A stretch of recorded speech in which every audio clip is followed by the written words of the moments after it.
It was a typical morning at the annual Space Innovation Summit, a gathering of the brightest minds in science, technology, and space exploration. Elon Musk had just finished his keynote speech, discussing the future of space travel and the next big projects for SpaceX. The crowd of industry experts and enthusiasts was buzzing with excitement, the air thick with talk of Mars, electric vehicles, and colonization of the stars. But none of them expected what happened next. A soft voice interrupted the proceedings. "Excuse me, Mr. Musk?" Elon paused mid-conversation with a colleague and turned around, expecting perhaps a question from a fellow engineer or entrepreneur. Instead, standing in front of him was a tiny figure, a boy, no older than 5 years old. His brown hair was tousled, his oversized shirt slightly wrinkled, but his eyes were focused and sharp. Elon blinked, trying to make sense of what was happening. A 5-year-old? In the middle of a high-level tech summit? The boy, Charlie, didn't seem to notice the shocked expressions around him. He looked up at Elon and spoke again, his voice steady, yet oddly confident. "I think I solved the problem with your Mars rocket," Charlie said, matter-of-factly. Elon couldn't suppress a chuckle. "You did? Huh?" he replied, his eyebrow arched in amusement. He wasn't sure whether this was some kind of joke or a prank, but he decided to humor the child. Charlie nodded. "The issue with the thrusters. You've been trying to reduce the amount of fuel needed, but there's a better way to handle the heat exchange. You're wasting energy in the process, and I think I know how to fix it." There was a brief silence. Elon looked around, unsure of what to say. The crowd that had gathered nearby had gone silent as well, their eyes darting between the boy and the renowned entrepreneur. Some of the scientists looked intrigued. Others looked baffled. One of the engineers who had been standing nearby stepped forward. "This is a child," he said, clearly trying to grasp what was happening. "Are you serious? Are you telling us that a 5-year-old just figured out a solution to one of the most complicated challenges facing space travel today?" Charlie didn't flinch. "Yes," he said simply. "I can explain it if you want. It's really just a matter of understanding how different temperatures affect fuel stability. I've been working on it for a while." Elon, still unsure how to process what was unfolding, knelt down to Charlie's level. "All right, kid. Let's hear your solution. I'm all ears." A murmur of disbelief rippled through the crowd. Some chuckled nervously, while others exchanged confused glances. But Charlie didn't seem to notice. He simply looked up at Elon with a quiet determination, like this was just another conversation, not a groundbreaking moment in the history of space travel. Charlie went on to explain his theory, describing in simple yet precise terms how he would modify the heat shields on the rockets and adjust the fuel mix to create a more efficient thrust. He spoke with such clarity and understanding that Elon found himself intrigued despite himself. He couldn't deny that the child had a point.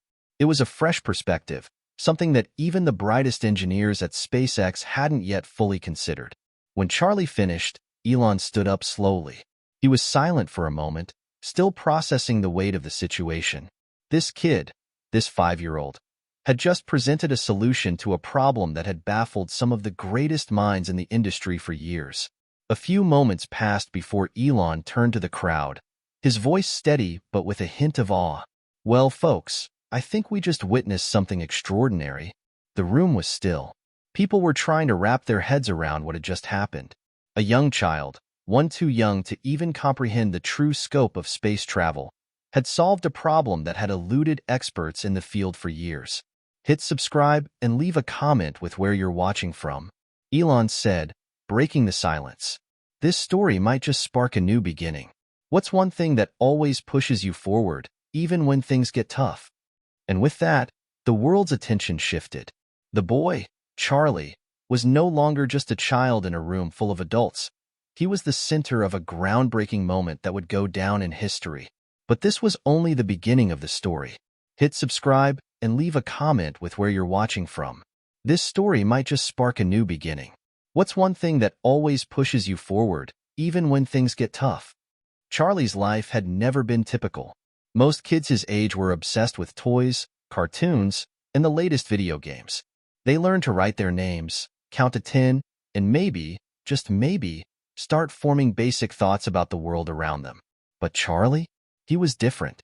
From the moment he could speak, it was clear that his mind was operating on an entirely different level. His parents had long since stopped being surprised when Charlie would come home from kindergarten with a new idea for solving complex math problems or explaining the concepts of gravity and magnetism. But what really set Charlie apart wasn't just his intelligence, it was the way he saw the world. At age 4, he could recite Einstein's theory of relativity. By 5, he had developed his own understanding of space travel and had spent countless hours reading up on rockets, fuel, and physics, often more than his parents could keep up with. To most people, he was a prodigy, a child genius.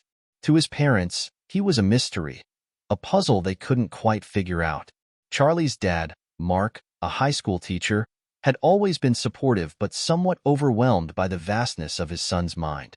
His wife, Emily, a stay-at-home mom with a passion for nurturing creative minds, was no different. Both were proud of Charlie's remarkable abilities, but also deeply concerned. They knew the world would be tough on him. A boy like Charlie didn't fit easily into the mold of a typical child. It was Charlie's grandpa, Joe, who truly understood him. Joe had always encouraged Charlie's out-of-the-box thinking.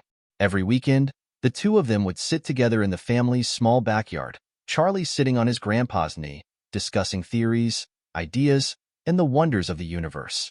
Joe would listen patiently as Charlie rambled on about things most people his age had never even heard of. "I think rockets could work better if we changed the fuel structure and build a more efficient engine," Charlie once said, looking up at his grandpa as they sat under the big oak tree. "Why not use solar energy for propulsion? And I think we could recycle the waste from rocket launches to create something new. It's all about energy efficiency." Joe had smiled, his eyes twinkling. "You're a smart boy, Charlie. Keep thinking like that.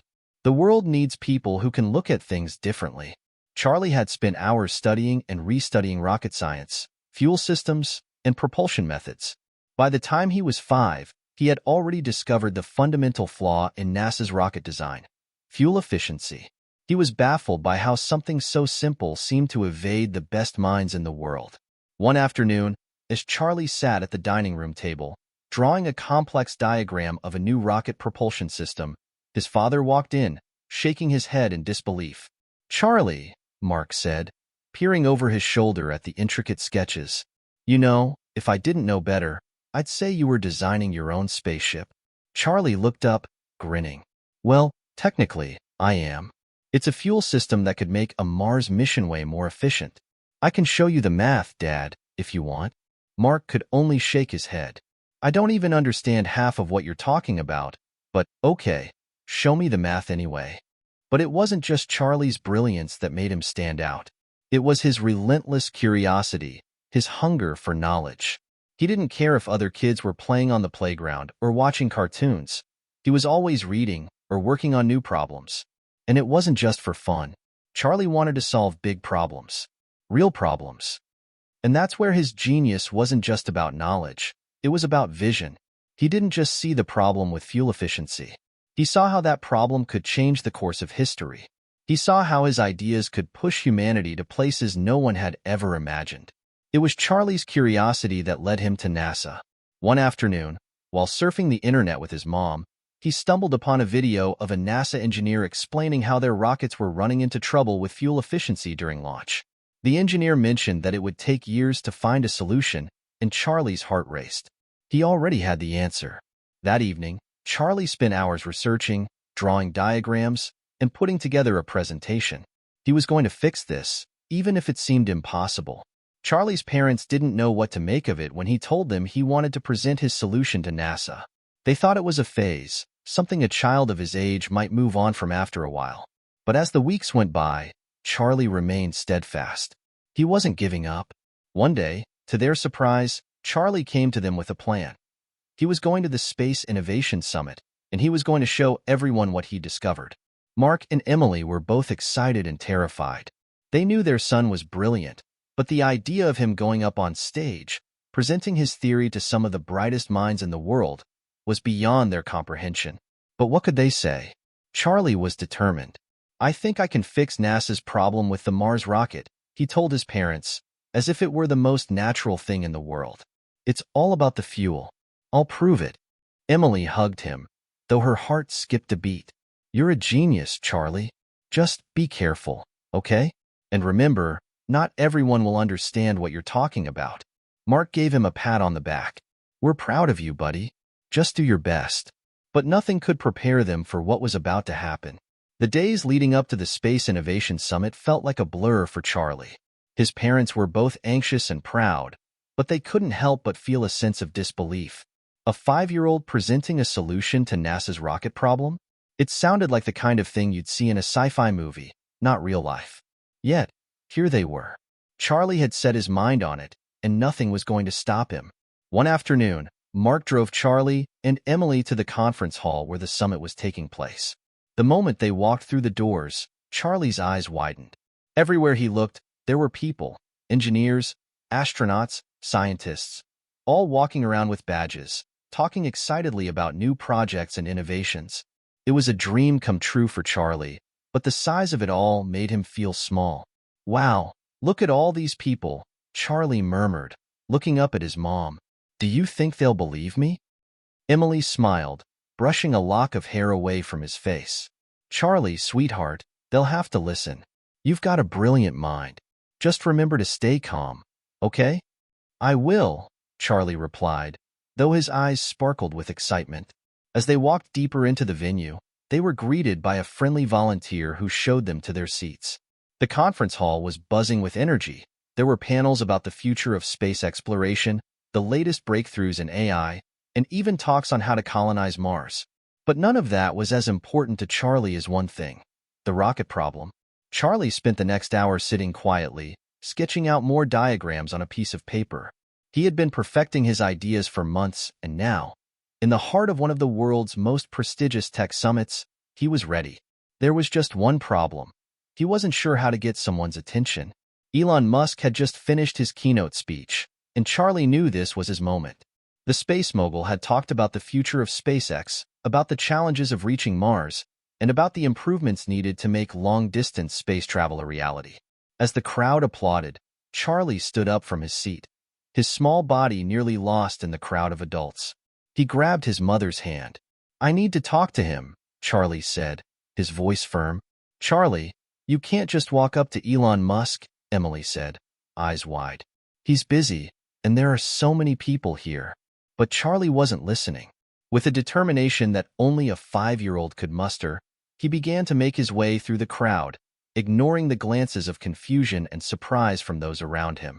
His small feet moved swiftly as he weaved between people, making a beeline for the front of the room. Mark followed behind, shaking his head in disbelief. "Where does he get this confidence from?" "From his grandpa," Emily replied softly. As Charlie reached the stage, he stood there for a moment, gazing up at Elon Musk, who was now talking to a group of engineers.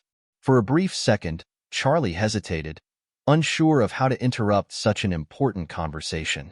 But then, with the boldness of someone who had never been told no in a way that mattered, Charlie took a step forward. "Excuse me, Mr. Musk?" he said, his voice quiet but clear. Elon turned around, somewhat startled. He looked down to see the little boy standing before him. A few seconds passed, and then, in a voice tinged with curiosity, Elon replied, "Yes? Can I help you?" Charlie didn't seem fazed by the fact that he was talking to one of the most famous tech entrepreneurs in the world. "I think I solved the problem with your Mars rocket," he said simply, his eyes steady. There was a moment of silence. Elon's smile faltered slightly as he took in the sight of the child standing before him, an unassuming figure in a too-large shirt, clutching a notebook. The engineers around him exchanged glances, trying to figure out whether this was some kind of prank. "Well," Elon said, bending down to Charlie's level, "that's a bold statement, little man. What makes you think you've got a solution?" Charlie stepped forward, unrolling the small paper where he had meticulously drawn a set of calculations, equations, and rocket schematics. It was simple, yet brilliant. As Charlie spoke, explaining the design and fuel efficiency problem that had been plaguing NASA's missions, Elon listened. For a few moments, there was only silence as Elon looked over the drawings. The engineers, who had initially been skeptical, now hovered behind him, peering at the child's work with growing interest. Charlie wasn't finished. You're using too much fuel for launch, he continued, his words surprisingly articulate for a 5-year-old. The heat exchange system isn't optimized, and the thrusters are wasting energy. I've figured out a way to reduce the burn rate without compromising the rocket's power. Elon's eyes narrowed, his expression a mix of disbelief and intrigue. He had heard many ideas over the years, but never had he encountered a solution presented by someone so young, someone so different. Are you sure about this? Elon asked, his voice steady but with an underlying tone of curiosity. Charlie nodded. I can show you the math, and I can prove it works. I've already tested the equations. At that moment, there was a collective gasp from the people who had gathered around them. A few of the engineers began whispering among themselves, while others stood back, clearly impressed. Charlie's confidence and clarity in explaining a topic that most adults couldn't understand was remarkable. Elon was quiet for a long time, his gaze shifting between the child and the crowd. Then, with a serious expression, he turned to one of the engineers and said, "Get NASA on the phone. Now." The room was still. The engineers, the scientists, the entrepreneurs, they all stood frozen, their eyes glued to Charlie, who was now explaining his solution to the rocket fuel problem with the precision of a seasoned expert. His small frame, barely tall enough to reach the table where he had laid out his diagrams, was somehow commanding the room's full attention. The impossible was happening. Elon Musk took a step back, processing what he had just heard. Charlie had presented a solution that was not only elegant but feasible, even to someone with Elon's vast knowledge of space technology. It was a method to reduce the fuel burn during rocket launches by optimizing the fuel mix and improving the heat exchange system. But the idea was more than just the technical aspects. It was the fresh perspective. The simplicity of Charlie's thinking was staggering. I'm going to need to take this to our engineers back at SpaceX, Elon said, his voice calm but clearly impressed. We've been trying to figure out the heat exchange issue for months. I'll be in touch. You've done something remarkable, Charlie. The words were simple, but they hung in the air like a promise. The crowd, still stunned, began to murmur among themselves. Some were skeptical, others were fascinated, and a few were already scribbling down notes, eager to investigate this child's theories. Charlie smiled, but his eyes never left Elon. I know it'll work. I've double-checked everything, he said, his voice full of quiet confidence. As the crowd slowly began to disperse, a few engineers approached Charlie, curious to ask more questions, to probe deeper into his theory. But Charlie's mind was elsewhere. He was already thinking ahead, about the next step, about what needed to be done next. Mark and Emily, who had been standing off to the side, exchanged glances. They had watched, in awe, as their son had not only captured Elon Musk's attention but had stunned a room full of space experts. But now that the initial shock had worn off, the reality of what had just happened was setting in. Charlie, Mark said, his voice low, do you realize what just happened? You just solved a major problem for SpaceX. I know, Dad, Charlie replied nonchalantly, as if it was just another day in the life of a young genius. I told you I could do it. Emily, though proud, felt a deep sense of concern. But what now, Charlie? What happens next? Elon said he'd get back to us, but what if this all moves too fast? Charlie didn't seem worried. I'll be fine, Mom. I'm just getting started. This is only the beginning. 2 days later, Charlie received the call that would change everything. It came from Elon Musk himself. Charlie, this is Elon, the voice on the other end said. I wanted to personally thank you again for your insight. You were right. Our team has gone over your idea, and we're very interested in moving forward. We think your proposal could actually solve some of the issues we've been facing with the Mars project. We'd like to bring you in for a more detailed discussion. Charlie's heart raced as he held the phone to his ear. He had expected the call, but hearing Elon Musk's voice on the other end of the line made the situation suddenly feel real. I'll be there, Charlie replied, his voice steady. Mark, who had been standing next to Charlie, listened in on the call. When Charlie hung up, he turned to his son, his face a mix of disbelief and awe. You're really going to work with SpaceX, aren't you? Charlie shrugged. I guess so. I told you. This is just the beginning.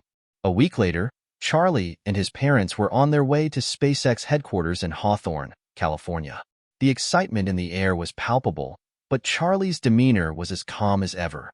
While Mark and Emily were still trying to come to terms with everything, Charlie was laser-focused on the task ahead. This wasn't just a chance to work with some of the smartest minds in the world. This was his opportunity to prove that his idea could work, that his vision for space travel could change everything. When they arrived at SpaceX, they were greeted by a small team of engineers and scientists who led them into one of the company's high-tech conference rooms. Elon Musk was there, waiting for them with a smile. "Welcome, Charlie. It's good to see you again," Elon said, shaking Charlie's hand warmly. "This is an exciting day. We've already started analyzing your proposal in detail, and we're impressed. But we need to know more. Can you walk us through it again?" Charlie nodded and took his seat at the table. The engineers and scientists pulled up chairs, eager to hear his explanation once more. For the next hour, Charlie laid out his entire theory. From the way heat exchange was affecting fuel burn, to the changes in fuel mixture that could drastically improve the rocket's efficiency, to the new thruster designs that would make launches smoother and more sustainable. He explained everything with an ease that belied his age, answering each question with confidence and clarity. At one point, an engineer raised his hand. "Charlie, this seems too good to be true. Are you sure this method will hold up under pressure?" Charlie didn't hesitate. "Yes. I've run the calculations myself, and I've double-checked everything. If you test it, you'll see that it works." Elon Musk leaned forward, his eyes focused intently on Charlie. "I believe you. We're going to start testing this immediately. Your design could change the entire trajectory of space travel. You're not just a prodigy, Charlie. You're a game changer." Charlie smiled, but inside, his mind was already racing ahead. This was just the beginning of something much bigger. The future of space travel, of human exploration beyond Earth, was about to be rewritten, and he was going to be a part of it. The days following their visit to SpaceX passed in a whirlwind. Charlie's life had completely changed, and he barely had time to keep up with it all. What started as a small idea, just another solution to a problem that had puzzled NASA engineers for years, had quickly escalated into something much larger. Now, in SpaceX's high-tech laboratories, the team was working around the clock to test Charlie's theories. They were running simulations, reworking rocket designs, and analyzing every aspect of Charlie's fuel efficiency proposal. But none of it would be complete without a real-world test. Charlie's parents, still in awe of what had happened, watched as their son sat at the conference table in one of the SpaceX labs, surrounded by engineers and scientists. Elon Musk had insisted on bringing in experts from NASA, as well as his top engineers, to collaborate on the project. They needed Charlie's genius to become more than just theoretical. They needed it to work in reality. "We're ready to put the first test model together," Elon said, standing in front of a massive digital screen that displayed a blueprint of the new rocket design. "But we need your confirmation, Charlie. The final tweaks before we launch." Charlie studied the screen carefully. He had seen the design before, of course, but this time it felt real.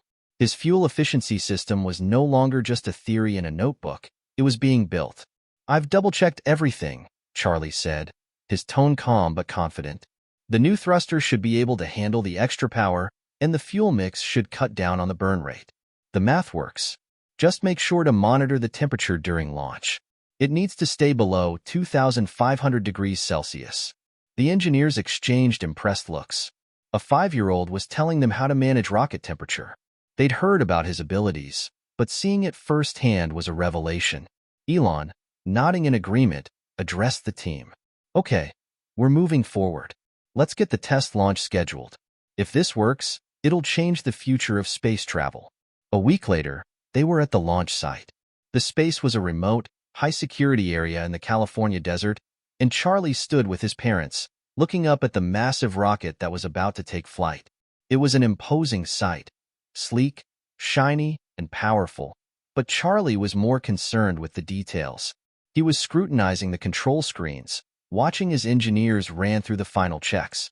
The rocket was ready for its first test flight, a mission designed not to go to space, but to test the fuel efficiency system Charlie had developed. If the test showed promise, SpaceX would begin adjusting their plans for a full Mars mission, factoring in the changes Charlie had made. "Are you nervous?" Emily asked, her voice barely audible above the hum of the equipment. Charlie didn't look at her. His eyes were focused on the rocket. No, he said quietly. This is what I've been working for. I'm ready. Mark put a hand on his shoulder, the weight of the moment sinking in. You've already done something incredible, Charlie. No matter what happens today, you've already changed the world. Charlie nodded, but he wasn't listening. He was already thinking about the next step, about what came after this test, about what came after proving this worked. The countdown began. T-minus 10, 9, 8. As the clock ticked down, the tension in the air thickened. Engineers stood by their stations, fingers hovering over control panels. Elon Musk stood at the head of the launch platform, watching intently. Charlie's eyes never left the screen in front of him. 3, 2, 1. The rocket roared to life, blasting off from the ground with a deafening roar. It shot upward, its tail of flames lighting up the night sky. But Charlie wasn't watching the rocket itself. He was watching the data. He was watching the fuel levels, the heat measurements, the burn rate. As the rocket soared higher, the screens in front of him flashed green. Everything was going according to plan. The heat was staying within the optimal range, the fuel was burning at a rate far lower than expected, and the thrust output was exactly what it needed to be. This is it, one of the engineers whispered, almost as if afraid to speak the words aloud. Elon smiled, but he didn't look away from the screens. Charlie, this is incredible. It's working. As the rocket completed its test flight, descending back toward Earth, the cheers erupted. The mission had been a success. Charlie's design had worked. The rocket had used less fuel than ever before, and the launch had been smoother and more efficient. NASA's long-standing fuel problems had been solved, and SpaceX had just taken a massive step forward in the mission to Mars. The following days were a blur of interviews, phone calls, and meetings. News outlets around the world were buzzing about the little boy who had revolutionized space travel. Charlie had become an overnight sensation, but his parents were still trying to keep his life as normal as possible. But even they couldn't ignore the impact of what had happened.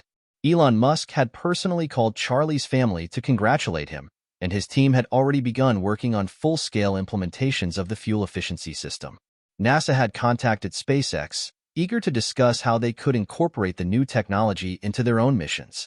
Charlie was already thinking about what was next. He had proven his concept. Now, he wanted to go further.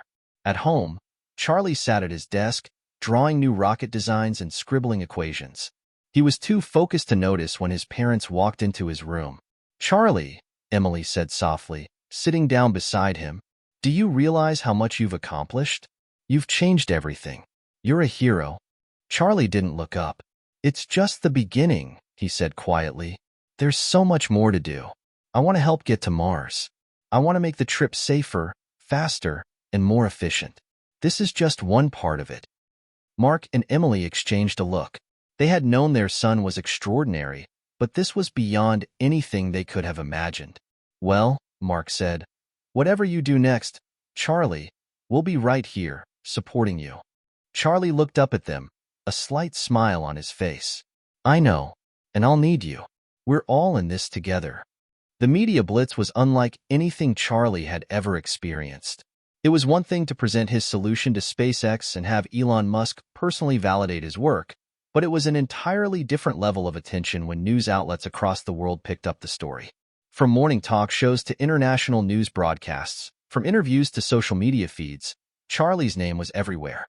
He had been called a child prodigy and a genius by some, while others marveled at his ability to solve a problem that had stumped some of the brightest minds in space exploration.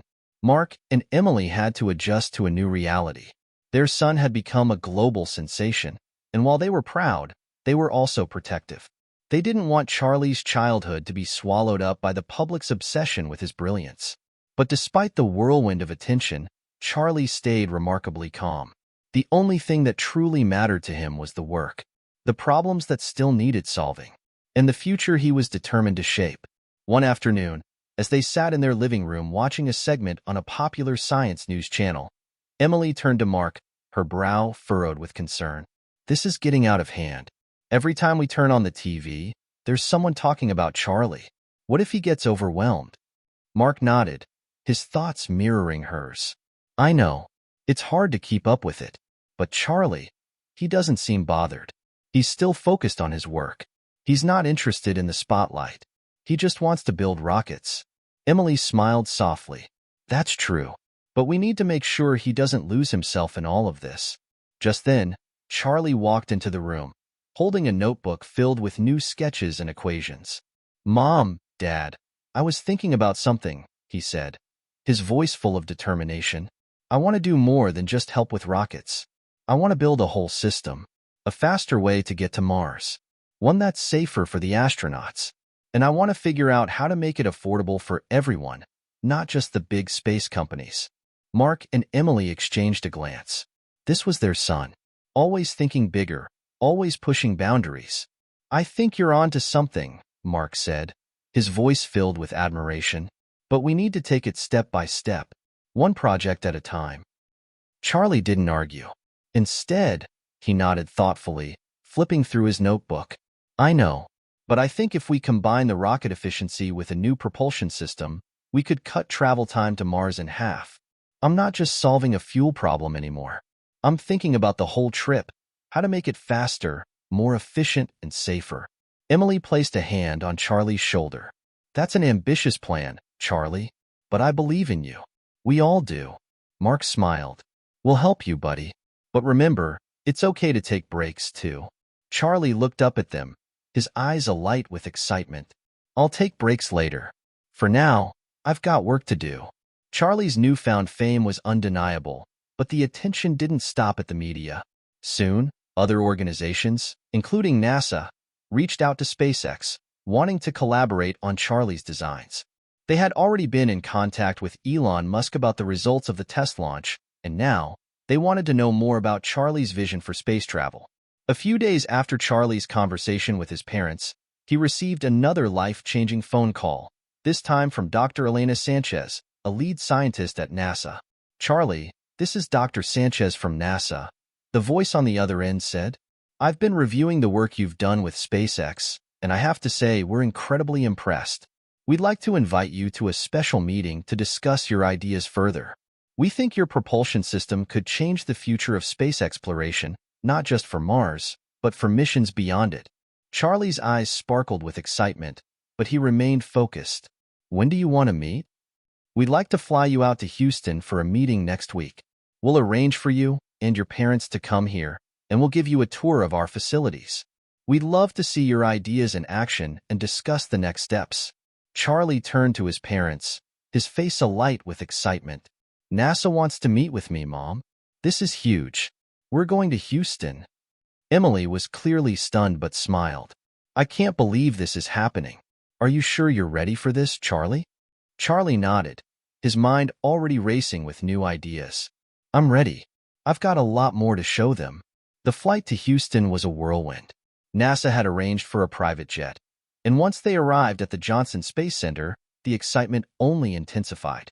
Charlie had seen NASA missions on TV countless times, but now he was about to step inside the place where so many space innovations had been born. Dr. Sanchez greeted them personally at the airport and escorted them to the center.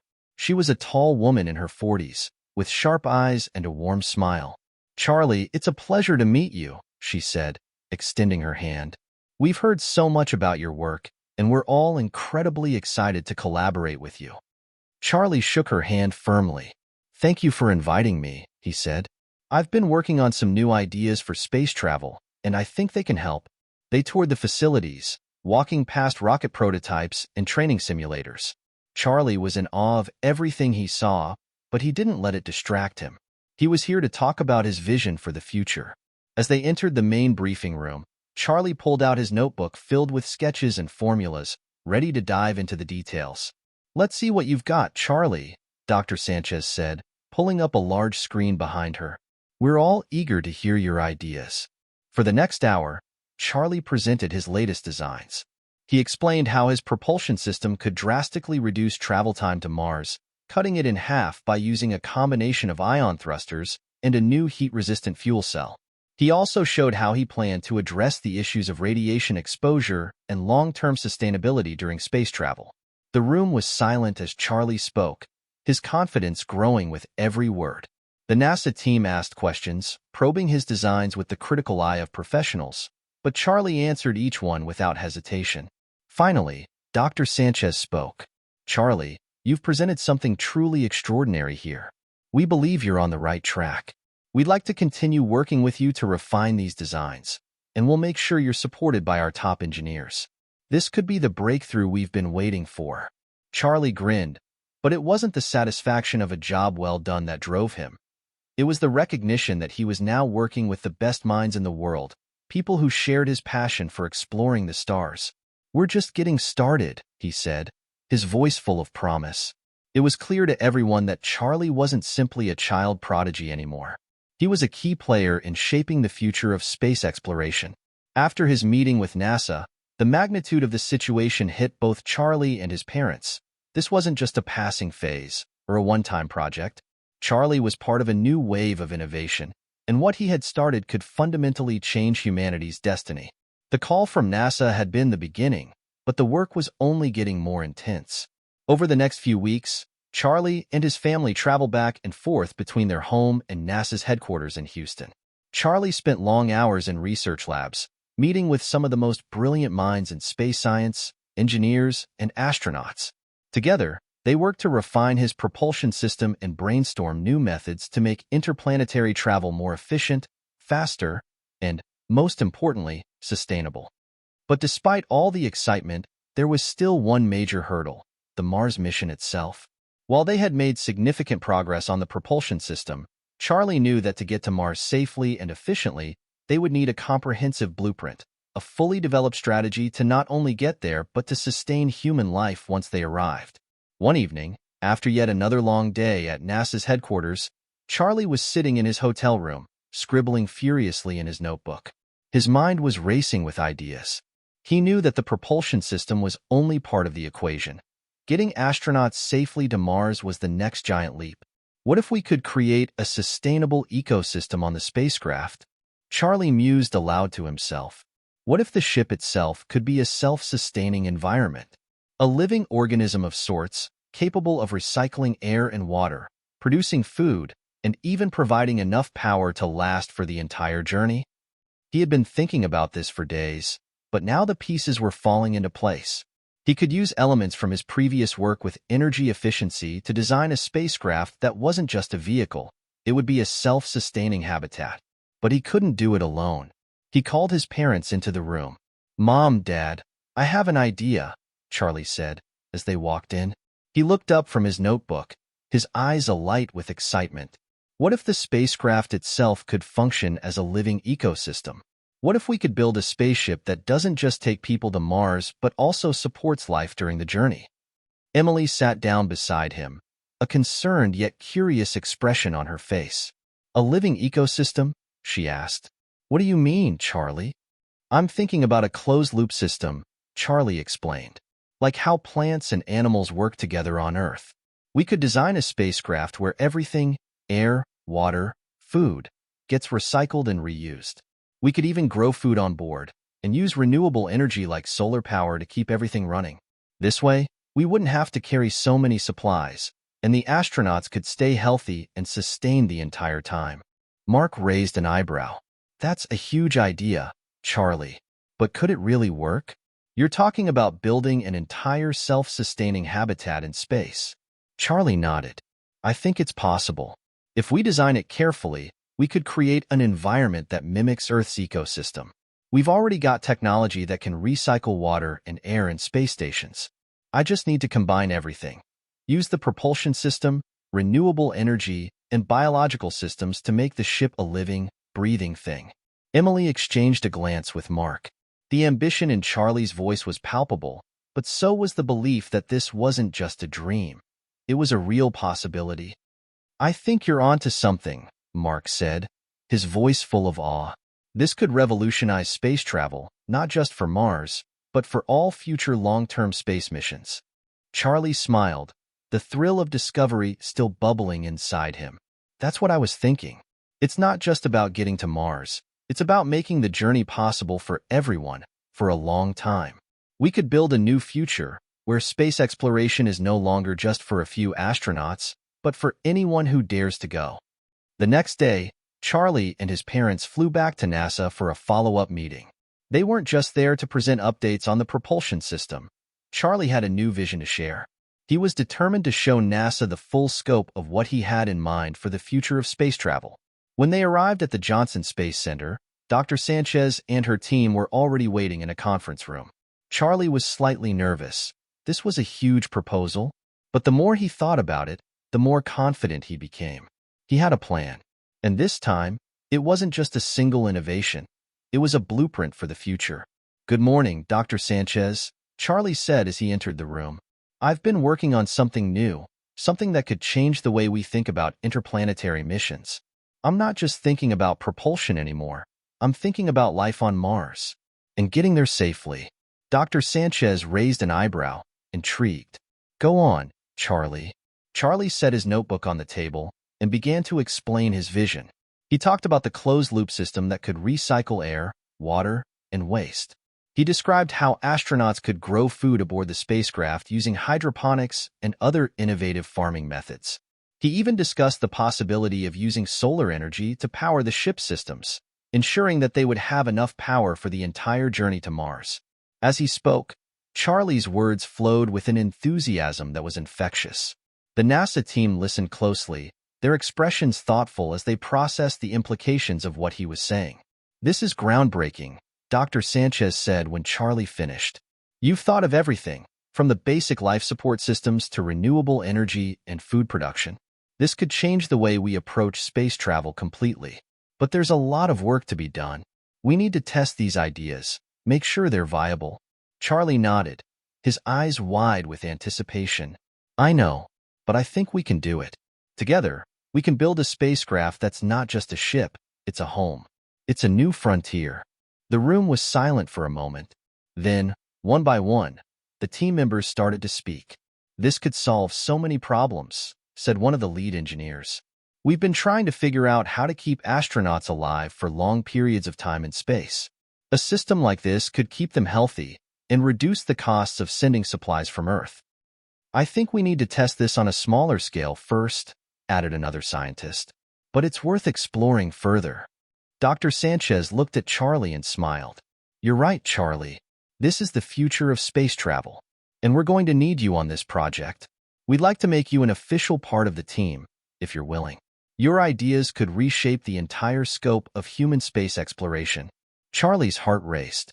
This was it, the moment he'd been working toward. "I'm in," he said, grinning. "Let's do it." With NASA on board, the team immediately began working on the prototype for Charlie's self-sustaining spacecraft. The first step was to develop smaller-scale tests of the closed-loop system. They built a miniature version of the ecosystem, using biodome technology to simulate how plants, animals, and people could survive and interact in a controlled environment. Charlie's role in the project was pivotal. He worked closely with the engineers, tweaking the systems, running simulations, and pushing the boundaries of what was possible. His designs were proving to be more than just ideas. They were a viable solution to some of space exploration's toughest challenges. Months passed, and the small-scale tests grew more successful. The bioreactor systems worked, the water filtration systems functioned perfectly, and the plant life began to thrive in the artificial environment. The propulsion system was integrated into the design, making the spacecraft a true fusion of Charlie's earlier work and his new vision. Charlie stood in the lab one day, looking at the prototype. It was a small step, but it felt like a giant leap.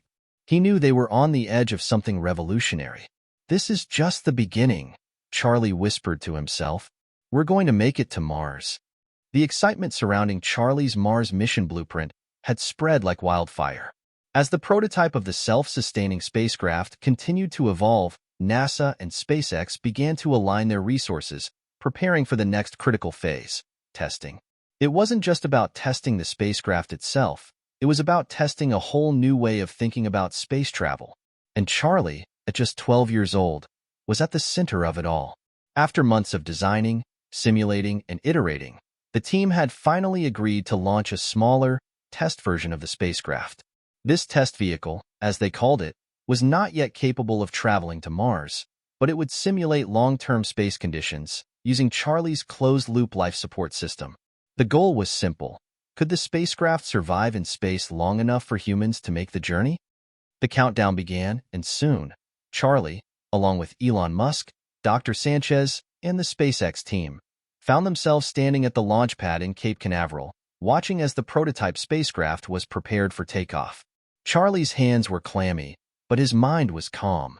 He had envisioned this moment countless times, but now that it was real, he was filled with a mix of excitement and nervous anticipation. It felt like the culmination of everything he had worked for, all his late nights of studying, all the equations and designs that had swirled in his mind, finally taking physical shape. The countdown echoed through the launch site. The excitement among the team was palpable. There were technicians, engineers, and scientists everywhere, ensuring every detail was flawless. Even the astronauts who would help with the test were ready, their suits gleaming under the sun. They had all come to believe in Charlie's vision. "You did it, Charlie," Elon Musk said, standing beside him. "This is all because of you. The future of space travel is literally in your hands." Charlie looked up at him, his expression serious. "It's not just me. It's all of us. We're doing this together." As the countdown hit 0, the rocket engines ignited, and the spacecraft roared to life. The ground shook beneath their feet, and the vehicle slowly lifted off the pad, gaining momentum as it soared toward the heavens. Charlie's heart raced as he watched the rocket disappear into the sky, the bright flames of the engines turning into a distant, glowing streak. The test flight was only meant to last a few days, just long enough to verify the integrity of the closed-loop system in a microgravity environment. But for Charlie, it was a major milestone, a tangible step toward realizing his dream. Back in the control room, everyone watched anxiously as the spacecraft ascended into space. The telemetry data flooded in, and the systems began to show results. Charlie sat in the control center, watching the screens carefully. Dr. Sanchez was beside him, monitoring data as well. "Everything looks good so far," she said, but her voice was tinged with the kind of caution that came with such an ambitious project. Minutes turned into hours, and soon the spacecraft was in orbit, circling Earth as planned. The initial tests confirmed that the propulsion system was functioning at full capacity, and the life support system, which Charlie had spent countless hours refining, was holding up. The oxygen levels, water filtration, and food cultivation systems were all operating as they should, and the astronauts aboard were reporting no issues. For Charlie, it felt like a dream. He had built a system that could sustain human life in space. For the first time, it felt like the impossible was within reach.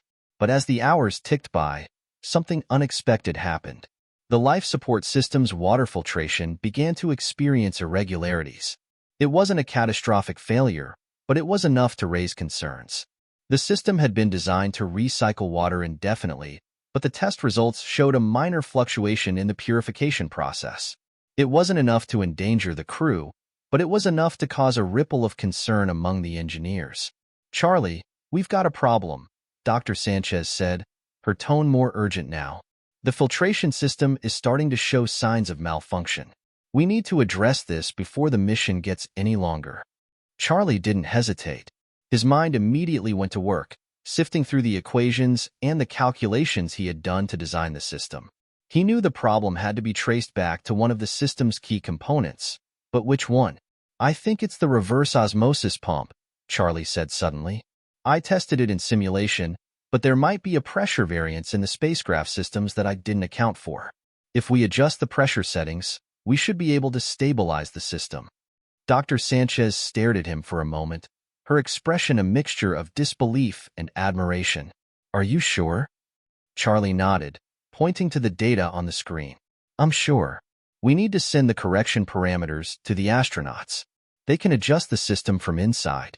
Without wasting another second, Dr. Sanchez relayed Charlie's instructions to the astronauts aboard the spacecraft.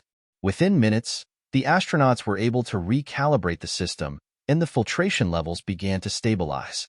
The crew reported that everything was back to normal, and the problem was resolved. "Nice work, Charlie," Dr. Sanchez said, her voice filled with pride. "You just saved the mission." Charlie let out a breath he didn't realize he had been holding.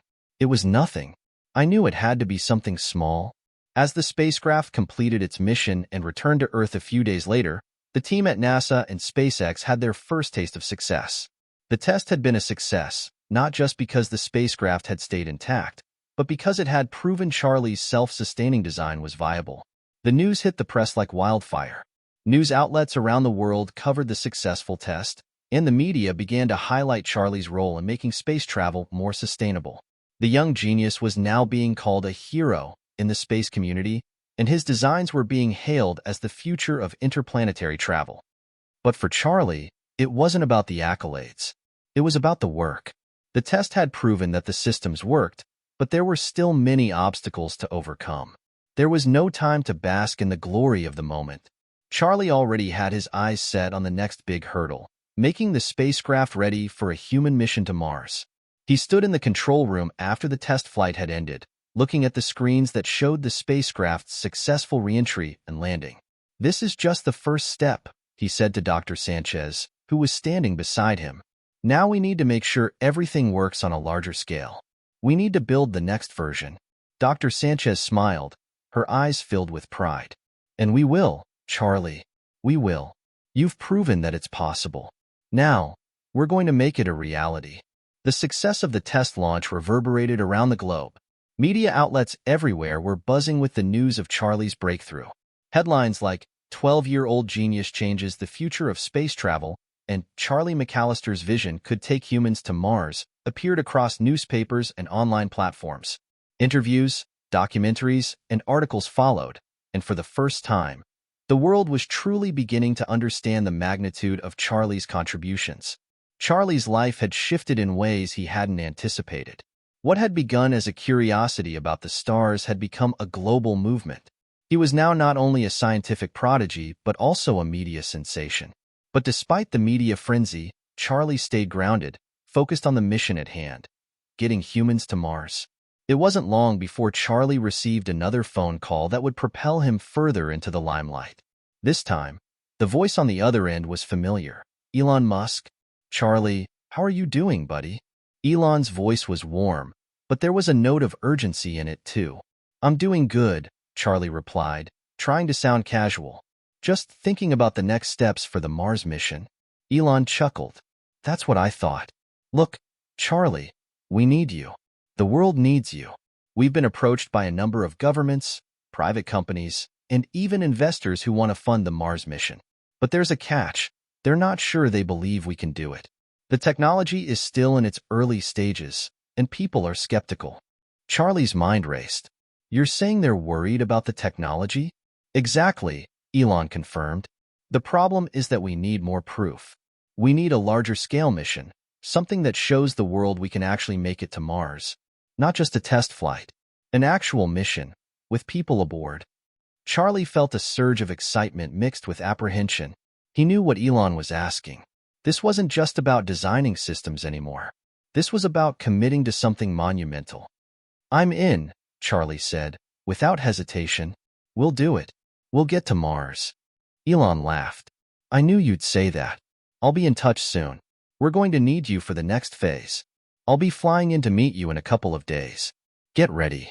A few days later, Charlie was once again at NASA's headquarters, standing in front of a much larger team than he had ever worked with before. Elon Musk, Dr. Sanchez, and a group of top scientists, engineers, and experts from around the world were gathered in the conference room. They had come together to discuss the next steps for the Mars mission. "We've done the initial tests," Elon began, addressing the room. "The self-sustaining spacecraft works. We've tested the propulsion system, the life support systems, and we've even tested the growing of food in space. But now, we need to go further. We need to build a prototype for a long-duration mission, and we need it fast." Charlie listened intently. He could feel the weight of the room on his shoulders. The pressure to succeed was heavier than ever before. But at the same time, he couldn't shake the feeling of exhilaration. This was what he had dreamed about for years. He was going to help humanity take the next great leap into the unknown. "We're going to need a team of experts to tackle this," Dr. Sanchez said. "We'll need to refine the closed-loop life support system to handle more people for a longer period of time. We'll also need to create a durable habitat for astronauts that can withstand the harsh conditions of space and Mars. Charlie raised his hand. What if we use the same system from the test prototype, but expand it? We can increase the size of the biodome and the number of plants. That way, the astronauts will have more food, more oxygen, and more water. We could even use bacteria and algae to help break down waste and generate energy. The room fell silent as everyone processed Charlie's suggestion. Then Elon nodded slowly, a smile tugging at the corners of his lips. That's it. We could scale it up, make the system sustainable for a full crew, and extend the journey. You've just solved a major problem, Charlie. This is the kind of thinking we need. Charlie grinned, relieved to see the idea taking hold. But he knew there were still many steps to go. The next few months were a blur of designs, simulations, and rigorous testing. Charlie and his team worked tirelessly to refine the systems, making adjustments to the life support systems and designing a habitat that would allow astronauts to survive for the extended periods necessary for a Mars mission. The team settled on a plan to build a massive, expandable habitat that could hold up to 8 astronauts for a full year. It would be a rotating habitat that could withstand the extreme temperatures and radiation on Mars. The walls would be made of advanced carbon fiber materials, capable of shielding the astronauts from the harsh environment. But the real breakthrough came when Charlie suggested an innovative energy solution. Inspired by the way plants and animals work together in ecosystems, Charlie proposed using a combination of solar panels and bioengineered algae to generate power. The algae would not only produce oxygen but also act as a biofuel, converting waste products into energy to power the spacecraft and habitat. The team quickly got to work, and before long, they had a working prototype, a miniature version of the Mars habitat, complete with solar panels and algae-based biofuel generators. The habitat itself was self-sustaining, with the ability to recycle air, water, and waste. The next step was testing the full system on Earth. In a remote desert facility in Nevada, the team set up the first full-scale Earth-based test of the Mars habitat. The idea was to simulate the conditions on Mars as closely as possible, subjecting the system to extreme temperatures, low atmospheric pressure, and even radiation. Charlie and his team stood in front of the massive, dome-shaped structure that had been constructed for the test. It looked like something out of a science fiction movie, but it was real. This was the future of space travel. "This is it," Charlie said, his voice steady but filled with awe. "If this works, we'll have everything we need to get to Mars." Dr. Sanchez stood next to him. "Let's make sure it works first. We've got a lot riding on this test." The team spent the next several weeks monitoring the habitat as it underwent rigorous testing. The algae grew as planned, recycling CO2 and producing oxygen. The water filtration system worked perfectly. The food cultivation system, Charlie's favorite part, produced enough crops to feed the astronauts for months. But as the test continued, another challenge arose. The temperature in the simulated Mars environment dropped below expectations, causing some of the systems to malfunction. The biodome struggled to maintain optimal temperature and pressure, and the algae began to slow its growth. Charlie stayed up late into the night, working with the engineers to tweak the system and compensate for the unexpected drop in temperature. After several sleepless nights, he came up with a solution: a biothermal energy shield made from synthetic materials that would regulate the temperature and prevent heat loss. The next round of tests was a success. The habitat maintained stable conditions even in the extreme environment. The algae grew as expected, and the food systems remained sustainable. Charlie had done it. He had solved another major hurdle in the path to Mars. As the test concluded, Charlie and his team were ready to present their findings to the world. The Mars mission was no longer just a dream. It was becoming a reality. The technology was in place, the systems were functioning, and the only thing left to do was to prepare for the crewed mission. Charlie knew there was still a long road ahead, but for the first time, he truly believed that humanity could make it to Mars, and he would be the one to help lead the way. Standing on the balcony of NASA's headquarters, Charlie gazed out at the stars. There was still so much to do, but for the first time in his life, he felt like he was exactly where he was meant to be. He wasn't just dreaming about space anymore. He was making it happen. Hit subscribe and leave a comment with where you're watching from. This story might just spark a new beginning. What's one thing that always pushes you forward, even when things get tough? The breakthrough tests in Nevada had sent shockwaves through the space community. Charlie and his team had successfully proven that the self-sustaining Mars habitat could work in extreme conditions, and it wasn't just an academic success. It was a step toward making interplanetary travel a reality. With every passing day, it seemed like the dream of sending humans to Mars was getting closer and closer. But there was still one monumental task ahead: preparing for the actual Mars mission. Charlie had become an international icon in the scientific world, but despite the fame, his focus remained singular. He was fixated on one question: how could they make this mission work for the long haul? Weeks had passed since the successful Earth-based tests, and Charlie was back at NASA's headquarters with the team, poring over new data from the habitat experiments. They had completed all the physical tests, but the next challenge was equally crucial: the psychological toll of a multi-year space journey. "I've been reading the data," said Dr. Sanchez, looking up from the analysis. "We know the life support systems can work. The habitat will function, the food will grow, the water will stay clean. But what about the people inside it? What happens when they're isolated in space for years?"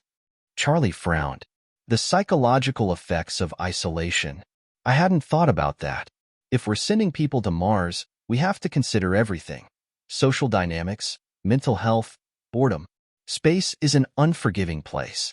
Even a small issue could spiral out of control in the confined space of a spacecraft. Elon Musk, who had been quietly listening, nodded. "That's why I called in some experts. I've arranged for a group of psychologists and behavioral scientists to work with us. We're going to need a full strategy to help the crew handle the isolation, stress, and the possible years of solitude." Charlie's mind was already racing through potential solutions. What if we create virtual environments for the crew? They could use VR to simulate Earth environments. Maybe even keep in touch with loved ones through virtual communication. It could help with loneliness. Dr. Sanchez smiled at the suggestion. "That's a good start. But what about conflict? You can't simulate the effects of stress and confinement on people when they're thousands of miles from Earth." Charlie's eyes lit up. "We could implement a system of role-playing exercises during training. Put the crew in scenarios where they'll have to solve problems together under pressure. We could create a team dynamic that's based on mutual respect, trust, and leadership, the same way astronauts train for difficult missions." Elon leaned in, impressed. "You're thinking beyond the hardware, Charlie. This could change the way we prepare astronauts. If we can keep their mental health intact, they'll be able to handle the journey, and the mission will have a much higher chance of success." Just as they were wrapping up the meeting, a call came through on Charlie's communicator. The caller ID was from a private number, and the voice on the other end was unmistakable. "Charlie, it's Mark," said the voice of Mark Zuckerberg, founder of Facebook and CEO of Meta. "I've been following your work, and I'm impressed. What you're doing with Mars is groundbreaking, and I think we could help. I'd like to discuss a partnership." Charlie's curiosity piqued. "A partnership? What kind of partnership?" "Let me be blunt," Mark said. "Meta is in the process of building a fully immersive metaverse, virtual worlds that are as close to reality as you can get. We want to help you design virtual environments for the Mars crew. If you're serious about dealing with isolation, we think we can create simulations that feel like home. Our team can provide the technology to help astronauts connect with loved ones, take virtual walks on Earth, and even help with mental training." Charlie sat up, his interest now fully engaged. "That's exactly what we need. A system that keeps the astronauts connected and gives them a sense of home. You'd be able to make that happen?" Mark's tone was confident. "Absolutely. We've been working on a project to make virtual experiences feel real, simulating Earth environments, places, and even emotions. We believe this technology can make the Mars journey bearable, even enjoyable. You won't just be sending astronauts to Mars, Charlie. You'll be sending them into a new era of human experience." The partnership with Meta brought a whole new dimension to the Mars mission. Charlie and the team met with Meta's developers, psychologists, and AI specialists, and they quickly realized that virtual reality, VR, could revolutionize the entire mission. Instead of isolating the crew in a sterile, lonely spacecraft for years, they could provide them with immersive environments that simulated Earth. From forests and beaches to cities and mountains, Astronauts would be able to visit places they once knew, keeping their spirits high and their minds engaged. "We can create environments that adapt to the crew's needs," said one of Meta's lead VR designers.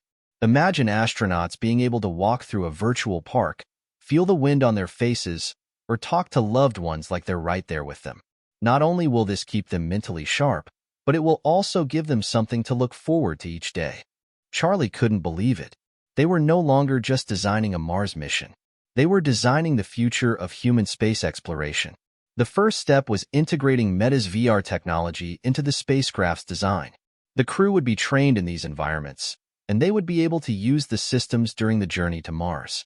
The astronauts would also undergo simulated missions in the VR worlds to prepare for potential challenges, from equipment failures to emotional breakdowns. Charlie sat in the virtual reality lab, watching as an astronaut in training stepped into a simulated Martian environment. The astronaut moved through the red landscape, interacting with virtual soil samples and equipment, all the while looking out at the virtual horizon, where Earth's blue and white sphere hung in the distant sky. It was the most realistic simulation of Mars Charlie had ever seen. "This is incredible," Charlie whispered to Dr. Sanchez, who was standing beside him. "It's like we've made the impossible possible. Virtual Mars, for real." Dr. Sanchez nodded. "We're giving the astronauts the tools they need to survive and thrive on Mars. It's more than just the technology.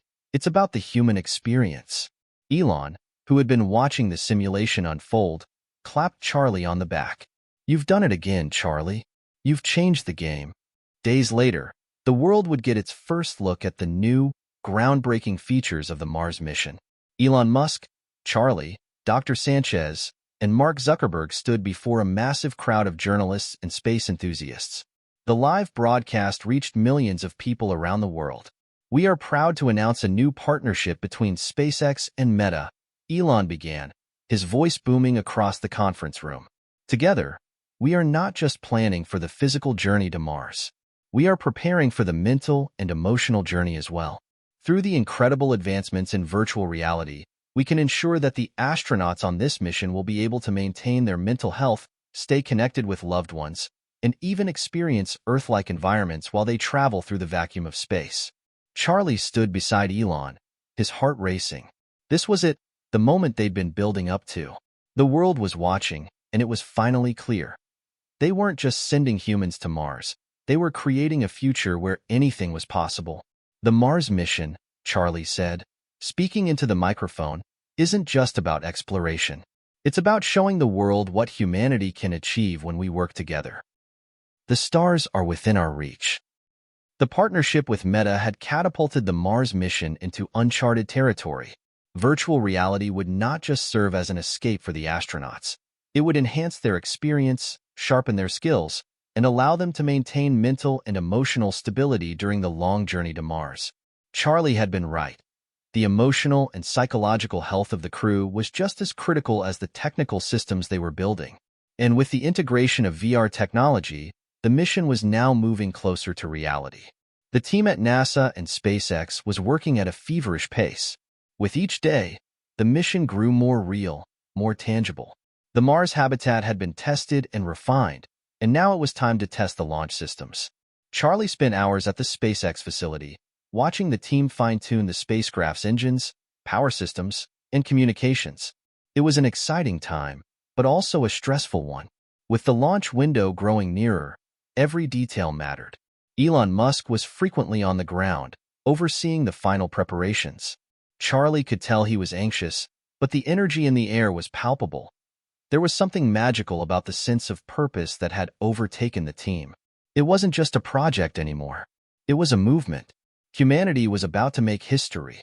"Charlie," Elon said one day, pulling him aside during a break in the testing, "I need to talk to you about something important." Charlie raised an eyebrow.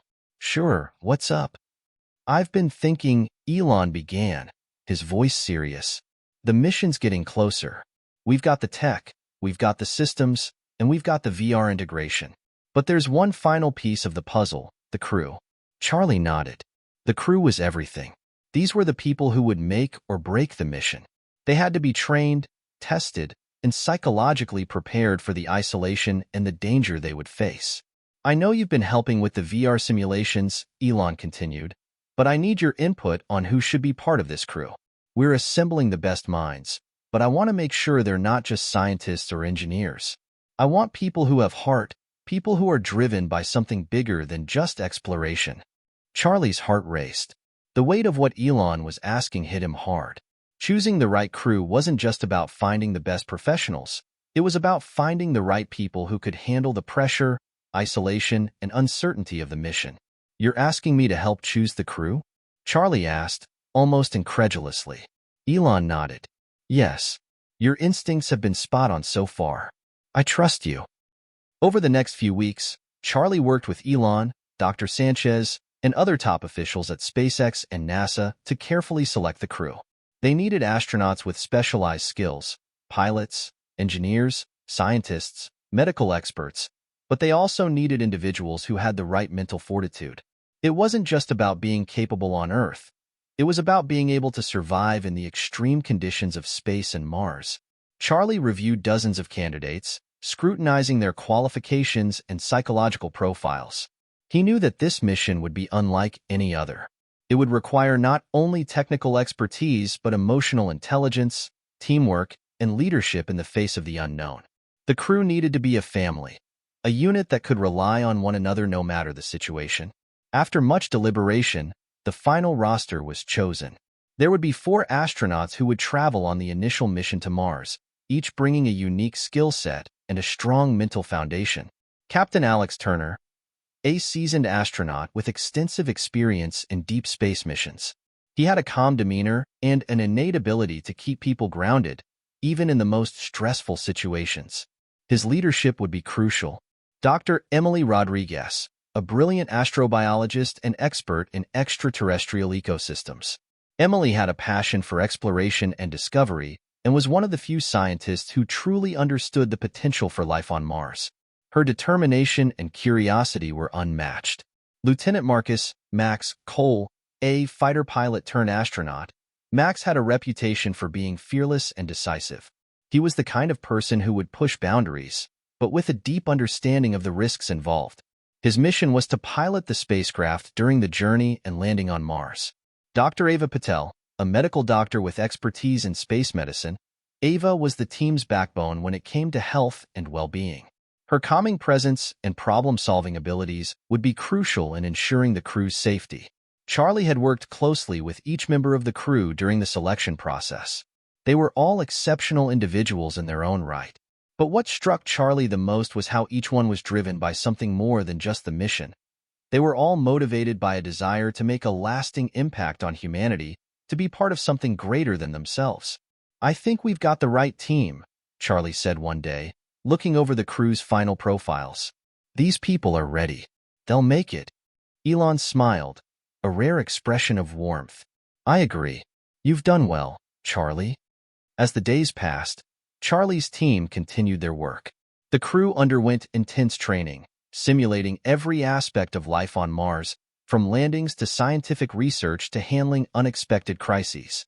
They trained in virtual environments, practiced spacewalks in the vacuum chamber, and tested their mental resilience in isolation pods designed to mimic the claustrophobia and stress of deep space.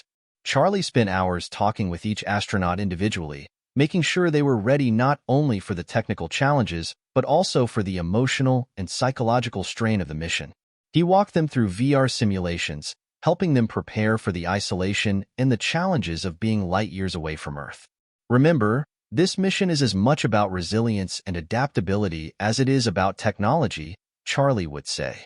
We can build the spacecraft, the habitat, and the systems, but we can't predict everything. What we can control is how we react to the unknown. Finally, the day arrived. It was a crisp morning at the Kennedy Space Center, and the air was thick with anticipation. The team had gathered, and the rocket was positioned on the launch pad, ready to begin its historic journey. The world was watching. Charlie stood on the sidelines, watching as the final preparations unfolded. Elon was by his side, looking up at the massive spacecraft.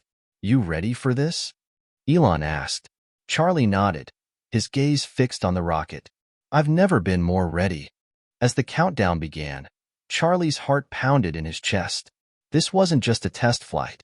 This was the moment that would change everything. It wasn't just a journey to Mars. It was a journey to the future of humanity.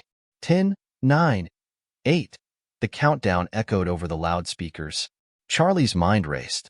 The technology, the crew, the mission, everything had led to this moment.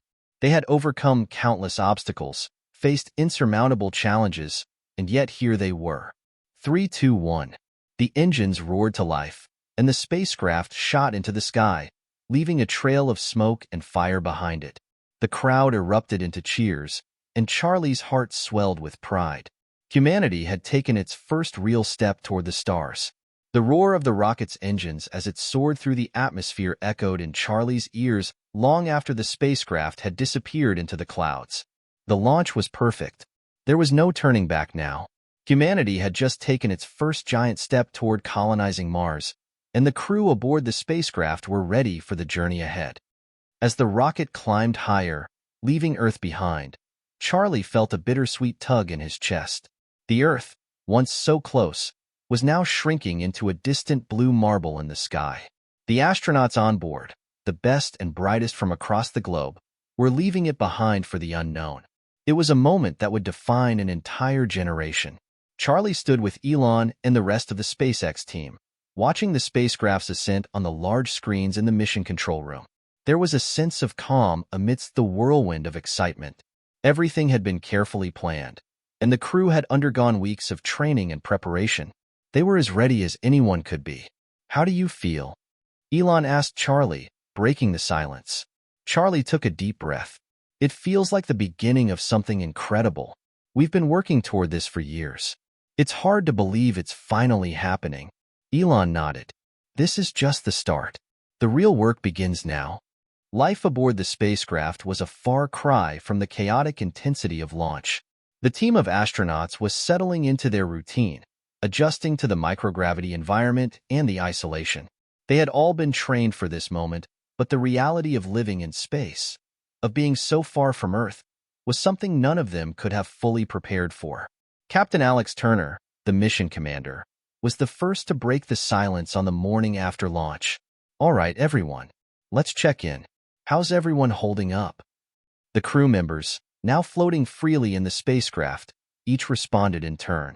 "I'm good," said Dr. Emily Rodriguez, the astrobiologist. "A bit of motion sickness, but nothing I can't handle." "I'm fine too," said Dr. Ava Patel, the medical officer, smiling through the small discomforts. "A bit of dizziness from the lack of gravity, but it'll pass."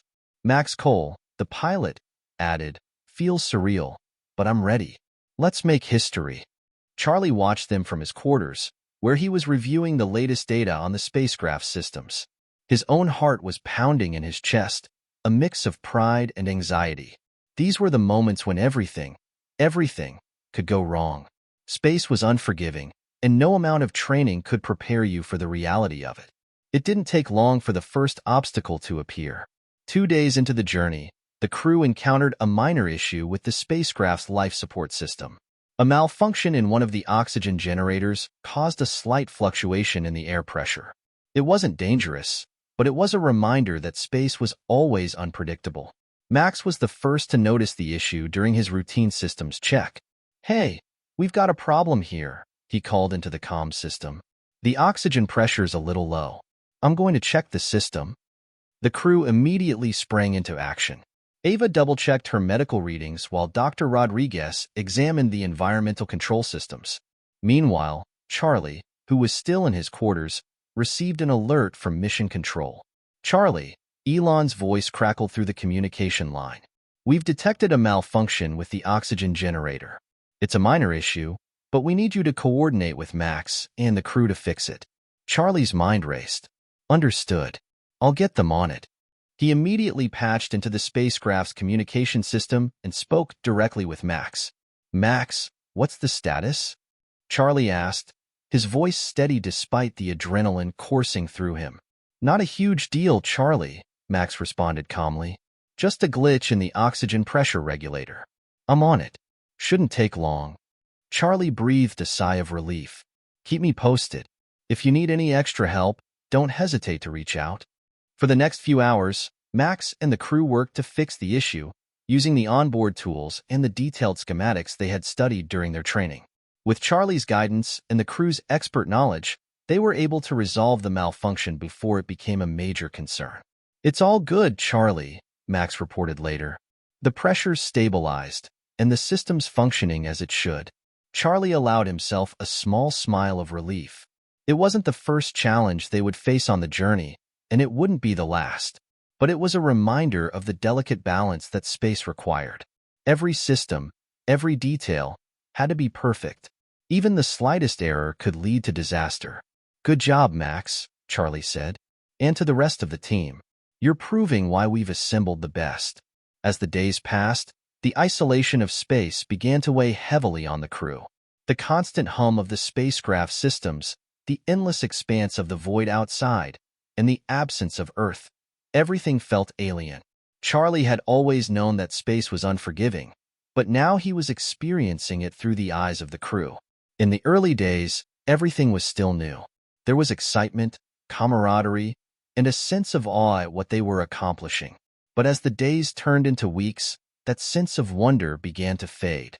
The mental strain of being so far from home began to take its toll on the crew, and even the smallest irritations felt amplified in the confined quarters of the spacecraft. One evening, Charlie received a call from Captain Alex Turner. "Charlie, we need to talk." Charlie immediately knew something was wrong. "What's going on?" "We're holding up, but the isolation is starting to get to us," Alex said, his voice sounding more fatigued than usual. "The mission is critical, but the crew's morale is starting to dip. The virtual reality system is helping, but it's not enough. We need to talk about how to manage the mental strain going forward." Charlie listened carefully. He knew this moment would come. It was impossible to simulate the true emotional weight of being so far from home. VR could offer a temporary escape, but it wasn't a permanent solution. "We've been talking about this," Charlie said.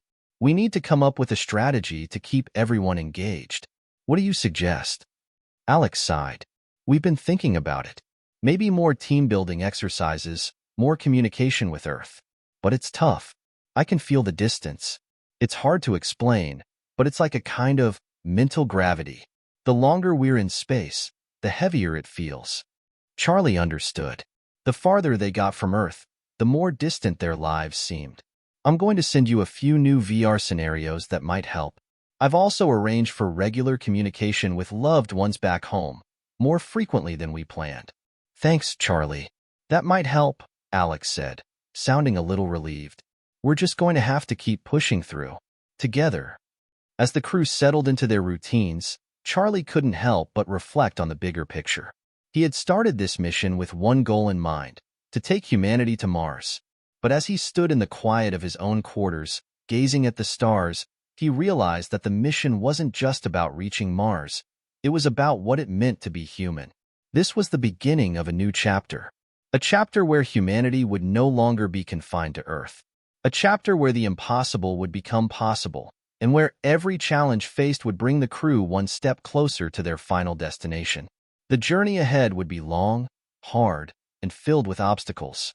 But for the first time, Charlie felt a deep sense of certainty. They were on the right path, and they would succeed. Days stretched into weeks as the crew continued their journey toward Mars, the emptiness of space surrounding them. The spacecraft, a marvel of modern engineering, hummed steadily as it carried them farther from Earth. Yet, despite the technological advancements keeping them alive and connected, a deep sense of isolation was beginning to settle over the crew. The stars outside, once a source of wonder, had become distant and indifferent. Charlie had been in constant communication with Captain Alex Turner and the crew, monitoring both their physical and mental health. But there was only so much he could do from Earth. Even with regular video calls with family members and friends, nothing could erase the isolation they felt. Nothing could bring the warmth of human connection in the way that being on Earth did. It wasn't just the long journey that was wearing on them. It was the sheer emptiness of space. As each day passed, the crew became more attuned to the absence of everything familiar. The silence was deafening, and the constant reminders of how far they were from home only made things worse. Dr. Emily Rodriguez, who had been one of the most enthusiastic and optimistic members of the team, was struggling. Charlie had noticed it in her eyes during their last call, a shadow of doubt, a flicker of fear that hadn't been there before. The crew had been training for months, preparing for the technical challenges, the scientific experiments, and the many obstacles they'd face. But they hadn't prepared for the psychological weight of space travel. "Charlie," Emily's voice came through on the comms. "Can I talk to you for a minute?" "Of course, Emily," Charlie said, trying to keep his voice reassuring. "What's on your mind?" I don't know how much longer I can do this," Emily admitted, her voice shaky. "The isolation it's getting to me. I thought I could handle it, but I miss the simple things. The sun on my face, the sound of birds, the smell of fresh air. Space is beautiful, but it's nothing like Earth." Charlie felt a pang of sympathy for her. He knew that the psychological toll of the mission was the one thing no one could fully prepare for. "I get it, Emily. This is harder than any of us could have imagined. But you're not alone in this. You've got the whole team, and we're all in this together." "I know," she whispered, "but it feels like we're in a never-ending night out here. Sometimes, I feel like I'm losing myself." Charlie's heart went out to her. "Listen to me, Emily. You are one of the brightest minds on this mission. You've spent your whole life studying the mysteries of the universe, and now you're making history. You're doing something no one else has ever done before. That means something. You mean something." There was a long pause on the other end of the line. "Thanks, Charlie. I needed to hear that." "Any time," he replied, his voice steady. "Remember, this mission is about more than just Mars. It's about humanity's future, and you're a part of that future." Despite the reassurances, Charlie couldn't shake the feeling that the crew was on the edge. Emily wasn't the only one feeling the weight of the mission. Max, the fearless fighter pilot, had become increasingly irritable. He'd always been the tough guy, the one who could push through anything. But even Max had his breaking point. One morning, Charlie received an urgent message from Alex. "Charlie, we need to talk," Alex said. His voice was tight, his words clipped. "There's a situation with Max." Charlie's stomach dropped. "What happened?" "He's struggling," Alex replied. "I think the isolation is starting to affect him more than he's willing to admit. He snapped during a routine check this morning. Nothing major, but he's been withdrawing more and more. He's keeping to himself, and I'm worried it's going to escalate if we don't address it." Charlie knew Max well enough to understand that his pride was a major part of the problem. Max didn't like to show weakness, didn't like to admit when he was vulnerable. But space had a way of stripping away all the pretenses. "I'll talk to him," Charlie said, his mind already racing. "Set up a time for us to communicate." Later that day, Charlie made contact with Max. The pilot's face appeared on the screen, looking more disheveled than usual. There was a tiredness in his eyes that wasn't there before. He wasn't smiling, and his usually confident demeanor had been replaced by a quiet exhaustion. "Max, how are you doing?" Charlie asked, trying to sound casual, though he knew it wasn't going to be an easy conversation. "I'm fine," Max said shortly, his voice flat. "You don't sound fine," Charlie pressed. "Alex mentioned that you've been a little on edge lately." Max's jaw tightened, but he didn't respond right away. He looked away from the screen, as if struggling with his thoughts. "It's just this damn place," he muttered. "I can't get used to it. I thought I could, but I can't. Everything's so quiet, so empty. It's like the world just stops." Charlie nodded, understanding more than Max could have known. "It's hard, I know, being in space, with no escape from the silence and the endless black. It's not something we can train for. But I want you to know something, Max. You're not alone. The whole crew is feeling this. But the way through it is together."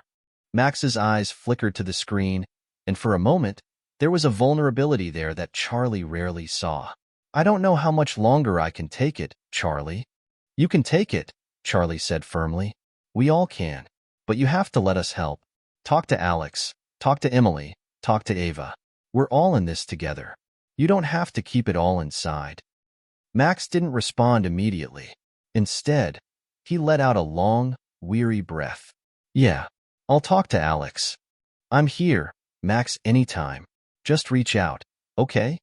Max nodded, though he didn't seem entirely convinced. Thanks, Charlie. I'll think about it. That evening, Charlie took a moment to reflect on the journey so far. It had only been a few weeks, yet it felt like a lifetime. He knew the road ahead would only get harder, the challenges more intense. The crew was strong, but even the strongest of minds had their breaking points.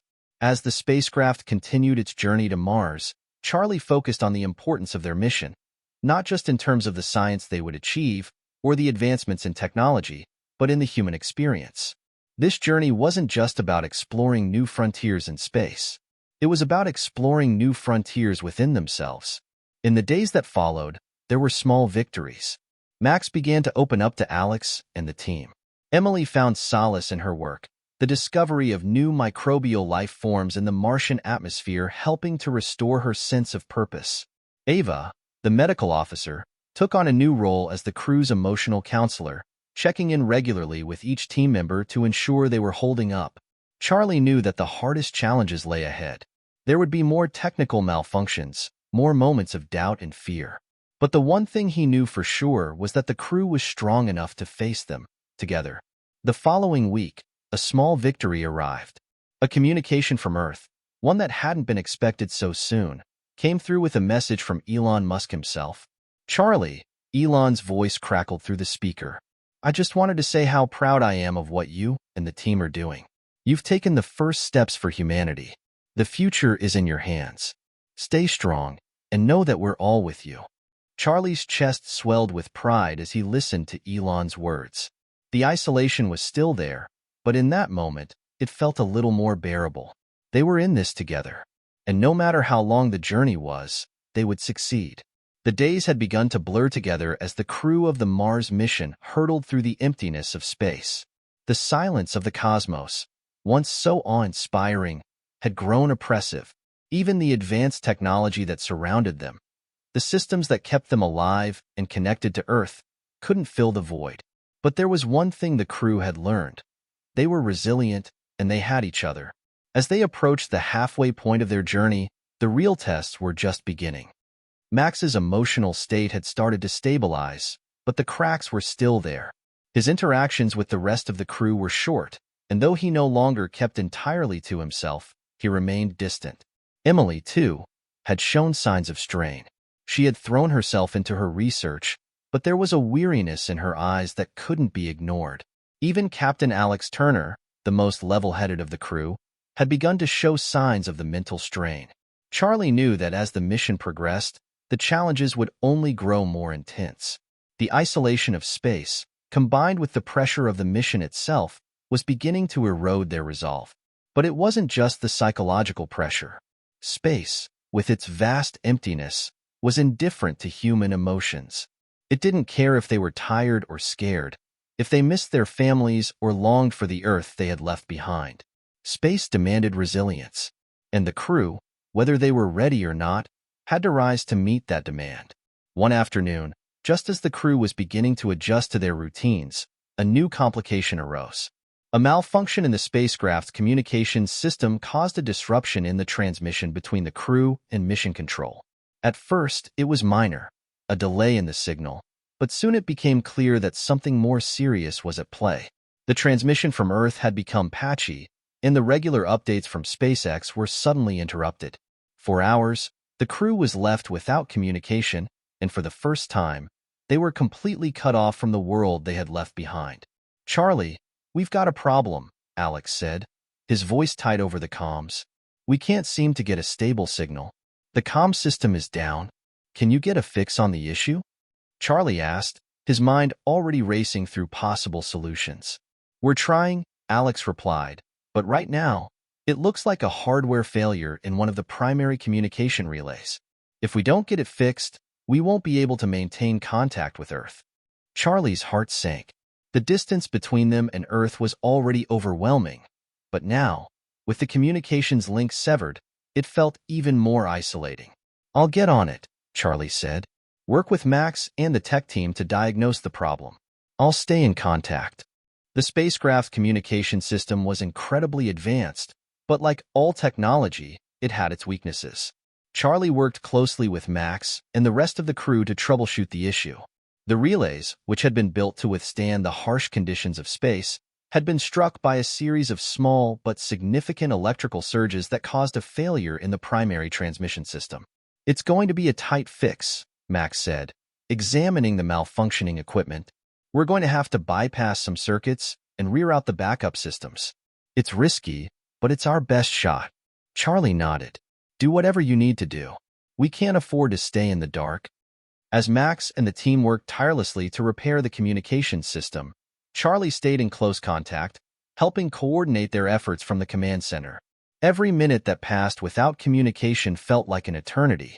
He knew that SpaceX's team on Earth was waiting for updates, but more importantly, he knew that the crew needed to stay connected to their loved ones, their support systems.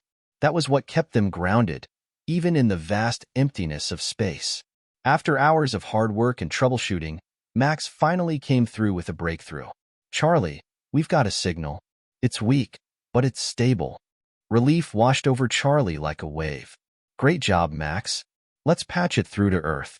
The crackling sound of the transmission filled the spacecraft, and for the first time in what felt like days, Charlie heard the familiar voice of Elon Musk.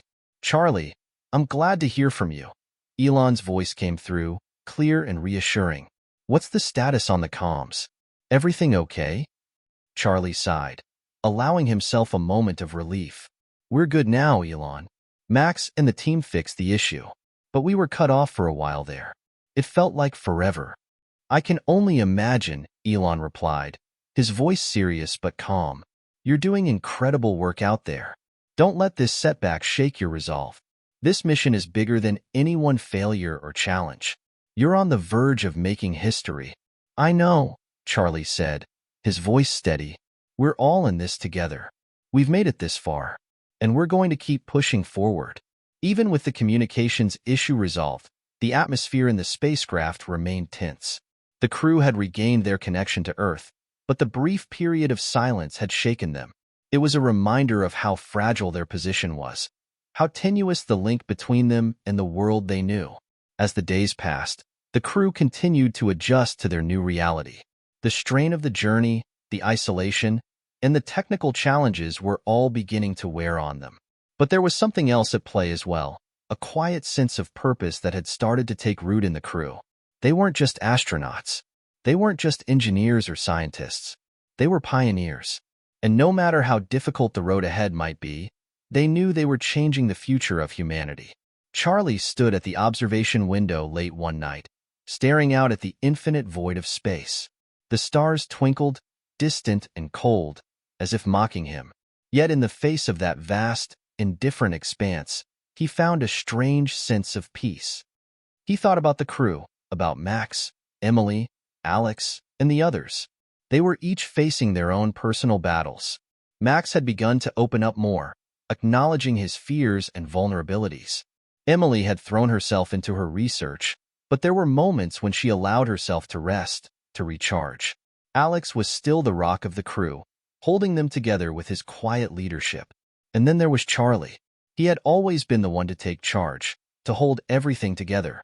But in that moment, standing alone in the observation deck, he realized that he wasn't just leading the crew. They were leading each other. They were a team, bound by something bigger than the mission itself. They weren't just reaching for the stars, they were learning how to survive among them. The crew of the Mars mission had grown accustomed to the silence of space. But as they neared the halfway point of their journey, a new kind of silence had begun to seep into the spacecraft, a silence not caused by the absence of sound, but by the absence of spirit. The crew was no longer just facing the challenges of their mission. They were beginning to wrestle with their own doubts, their own fears. They had pushed through the technical malfunctions, the isolation, and the mental strain. But there were still greater trials ahead. Charlie could sense it in the air. A kind of low hum of tension, the kind that builds slowly over time, unnoticed at first but ultimately impossible to ignore. Max, who had been so withdrawn, was now more on edge than ever. Emily, though she was still focused on her research, seemed distant, her once optimistic demeanor replaced by an almost clinical focus on her experiments. And Alex had become quieter, more introspective. He no longer made the rounds as frequently to check on the crew. He seemed to be carrying an invisible weight, and the others could feel it. In the brief moments when they all gathered together, whether it was during routine checks or at mealtimes, there was an unspoken understanding between them. They were all trying to hold on, trying to maintain the facade of normalcy, but each of them was battling something beneath the surface. The vast emptiness of space, the pressure of the mission, and the infinite distance from home had taken its toll. It was one such evening, as the crew gathered in the mess hall for dinner, when the breaking point came. They had just finished a routine diagnostic check on the spacecraft's environmental systems when the alarms blared. Warning: life support malfunction detected. Oxygen levels critically low. Immediate action required. The calm, automated voice echoed through the corridors, its coldness only deepening the sense of urgency. Charlie's heart skipped a beat. They had been through technical failures before, but never something so severe. Oxygen was their most critical resource. Without it, nothing else mattered. "Max, what's going on?" Charlie barked into the comms, already moving to the control panel. "I'm on it," Max's voice came through, shaky but determined. "It looks like one of the secondary life support systems has failed. We're losing pressure in the oxygen supply. Can we reroute the backup system?" Charlie asked, trying to stay calm. "It's complicated. We'll need to reconfigure the system manually. We have less than an hour before the oxygen levels drop too low." Charlie's pulse quickened. "Emily, get to the life support console. Max, get to the backup system in the cargo hold. Alex, I need you to stay in communication with me.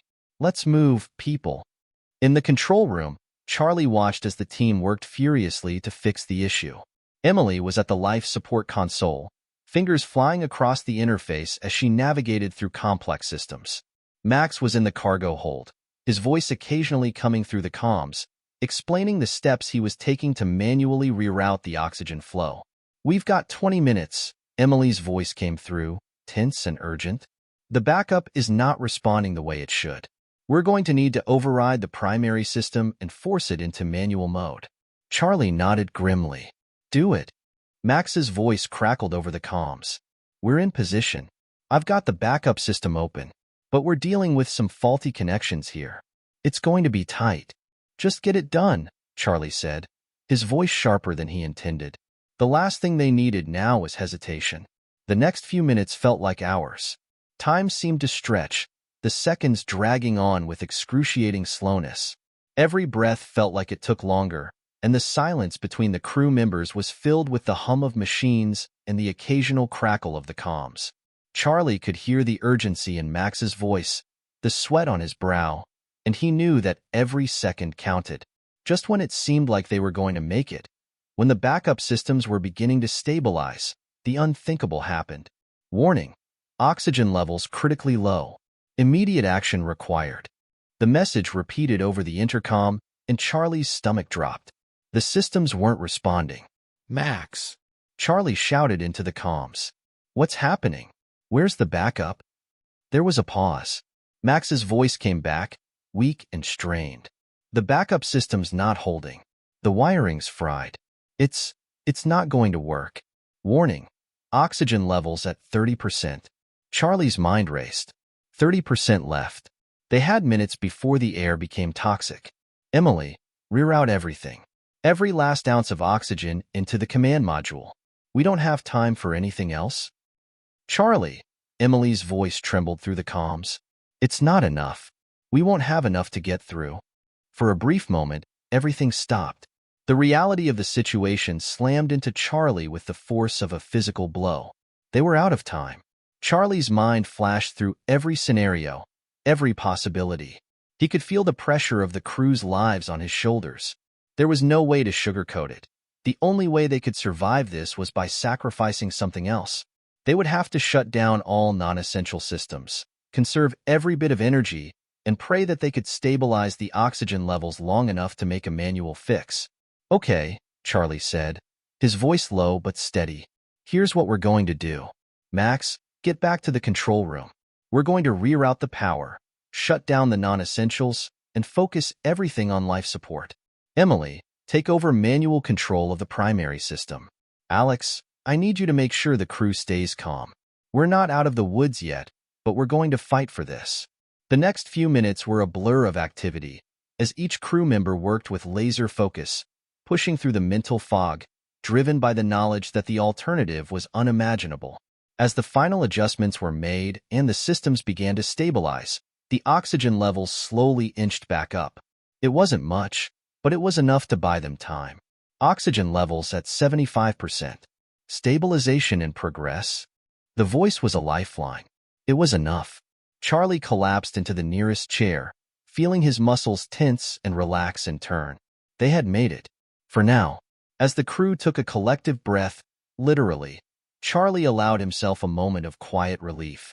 They had pulled through the worst of it. The systems were still fragile, but they were operational again.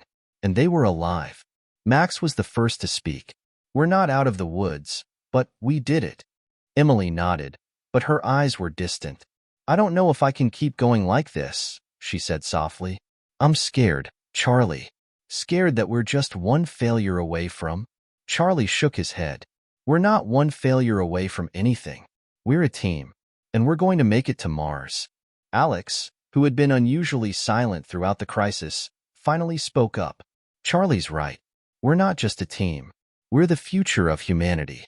And we've just proven that we can overcome anything." There was a long pause before Emily spoke again, her voice firmer. "You're right. I just needed to hear it." Charlie smiled, looking around at his team. They were more than astronauts.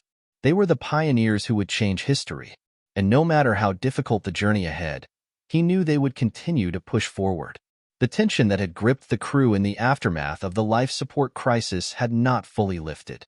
Though they had narrowly escaped disaster, the experience had left its mark on them. Everyone seemed quieter, more introspective. There was a new wariness in the air, as if they all knew just how fragile their situation was. But in the face of adversity, a new resolve had begun to take root. They were survivors, and together, they would continue the fight. Charlie watched as the crew went about their tasks with a quiet determination. Max, still recovering from the life support failure, had become more focused in his work, the fear of failure now etched into every move. Emily, who had once been the heart of the mission, now operated like a machine, efficient, precise, but distant.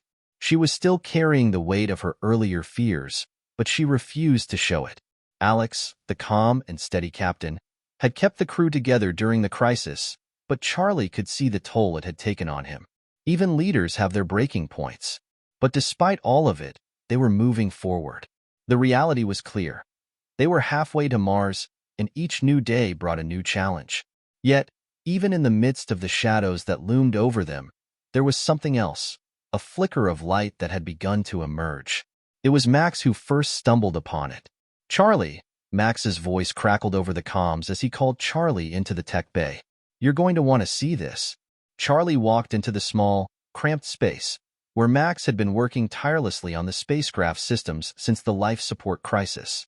There was a glimmer of excitement in his eyes, something Charlie hadn't seen in days. "What is it?" Charlie asked, leaning over Max's shoulder as he worked on the screen in front of him. "I've been running diagnostics on the auxiliary power systems," Max explained, tapping rapidly on the keyboard. "There's a series of anomalies in the system logs. At first, I thought it was a glitch, something minor, but now I'm seeing a pattern. These aren't random failures. This looks like sabotage." Charlie froze. "Sabotage?" he repeated, his voice sharp. "Are you saying someone on this ship is intentionally messing with the systems?" Max nodded slowly, his eyes scanning the screen. "It's subtle, almost too subtle.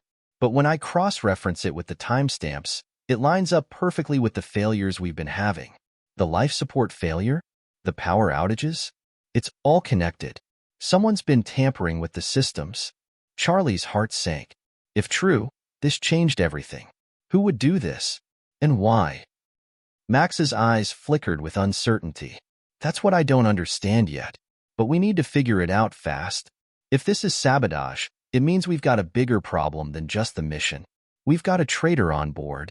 The weight of Max's revelation hung heavily in the air as Charlie processed the implications. They were already battling the harsh realities of space. Now, they had to contend with the possibility that one of their own was working against them. Charlie convened a meeting in the control room. Max, Emily, and Alex were already there when he walked in, the tension palpable. They all exchanged glances, their faces pale, but it was clear they hadn't come to any conclusions yet. "I've got some troubling news," Charlie said, his voice cold and firm. "Max has uncovered evidence of tampering with our systems. Someone on this crew has been sabotaging us." The room went deathly silent. Max quickly explained the findings, his voice tight with urgency. As he detailed the anomalies and the timestamps that lined up with the system failures, the crew listened in stunned silence. "This could be a technical glitch," Emily suggested, her voice shaky but determined. "We've been under a lot of stress. Maybe this is all just a coincidence." Max shook his head. "It's not a coincidence, Emily. I've been double-checking everything, and this isn't random. We're dealing with deliberate manipulation." Charlie stood up, his face grim. "We need to figure out who's responsible and why. For all we know, this could jeopardize the mission. If someone's willing to risk our lives out here, they need to be held accountable." Alex spoke up, his voice calm but filled with authority. "Charlie's right. We need to conduct an investigation, but we need to be careful. Whoever is responsible might not act alone. We can't afford to jump to conclusions." The investigation was methodical. Charlie divided the crew into pairs and assigned them to search for clues, scrutinizing every log entry, every system failure, and every crew member's actions during the critical times. They went through the communications records, the logs of each shift, and the timestamps of every piece of equipment. The entire spacecraft became their canvas, every corner scrutinized, every movement questioned. Max and Emily worked together to investigate the technical logs, while Alex paired with Charlie to monitor the crew's movements and interactions. They reviewed security footage, sifted through personal messages, and even tracked sleep patterns. It was a slow and grueling process, and the weight of suspicion grew heavier with every passing hour. But the more they dug, the more they began to see that the sabotage was carefully planned. It wasn't just a random act of anger or frustration. It was methodical, cold, and calculated. The anomalies were designed to target the most critical systems at the most vulnerable moments. They were meant to break the crew, to divide them, to erode their confidence. And with every new discovery, the suspicion grew. No one was exempt. Was it Max, the brilliant but reclusive tech genius, acting out of desperation or fear? Was it Emily, who had seemed so calm but had become more withdrawn in the aftermath of the life support crisis? Or Alex, whose leadership had always been steady but now seemed distant and increasingly introspective? As Charlie stared at the data, one thing became clear. They were running out of time. Whoever was behind the sabotage was getting bolder, and if they didn't find the culprit soon, the next failure could be fatal. Late one night, Charlie was alone in the command center, reviewing the last few logs before he went to bed. He'd stayed up later than he intended, but there was something gnawing at him, something he couldn't quite shake. He needed one last look at the data. Suddenly, his eyes landed on a single line in the logs that made his blood run cold. There it was, a timestamp, not from a system failure, but from a simple task that had seemed insignificant at the time. A routine maintenance check, performed just hours before the oxygen crisis. The technician who signed off on the check wasn't listed in the crew roster. Charlie's heart skipped a beat. He knew what he had to do. Charlie's mind raced as he stared at the anomaly in the logs. The timestamp that didn't match, the technician who wasn't supposed to be there. It was like a thread being pulled from a fraying sweater. One small detail, unnoticed by anyone else, had just unraveled everything he had thought he knew about his crew.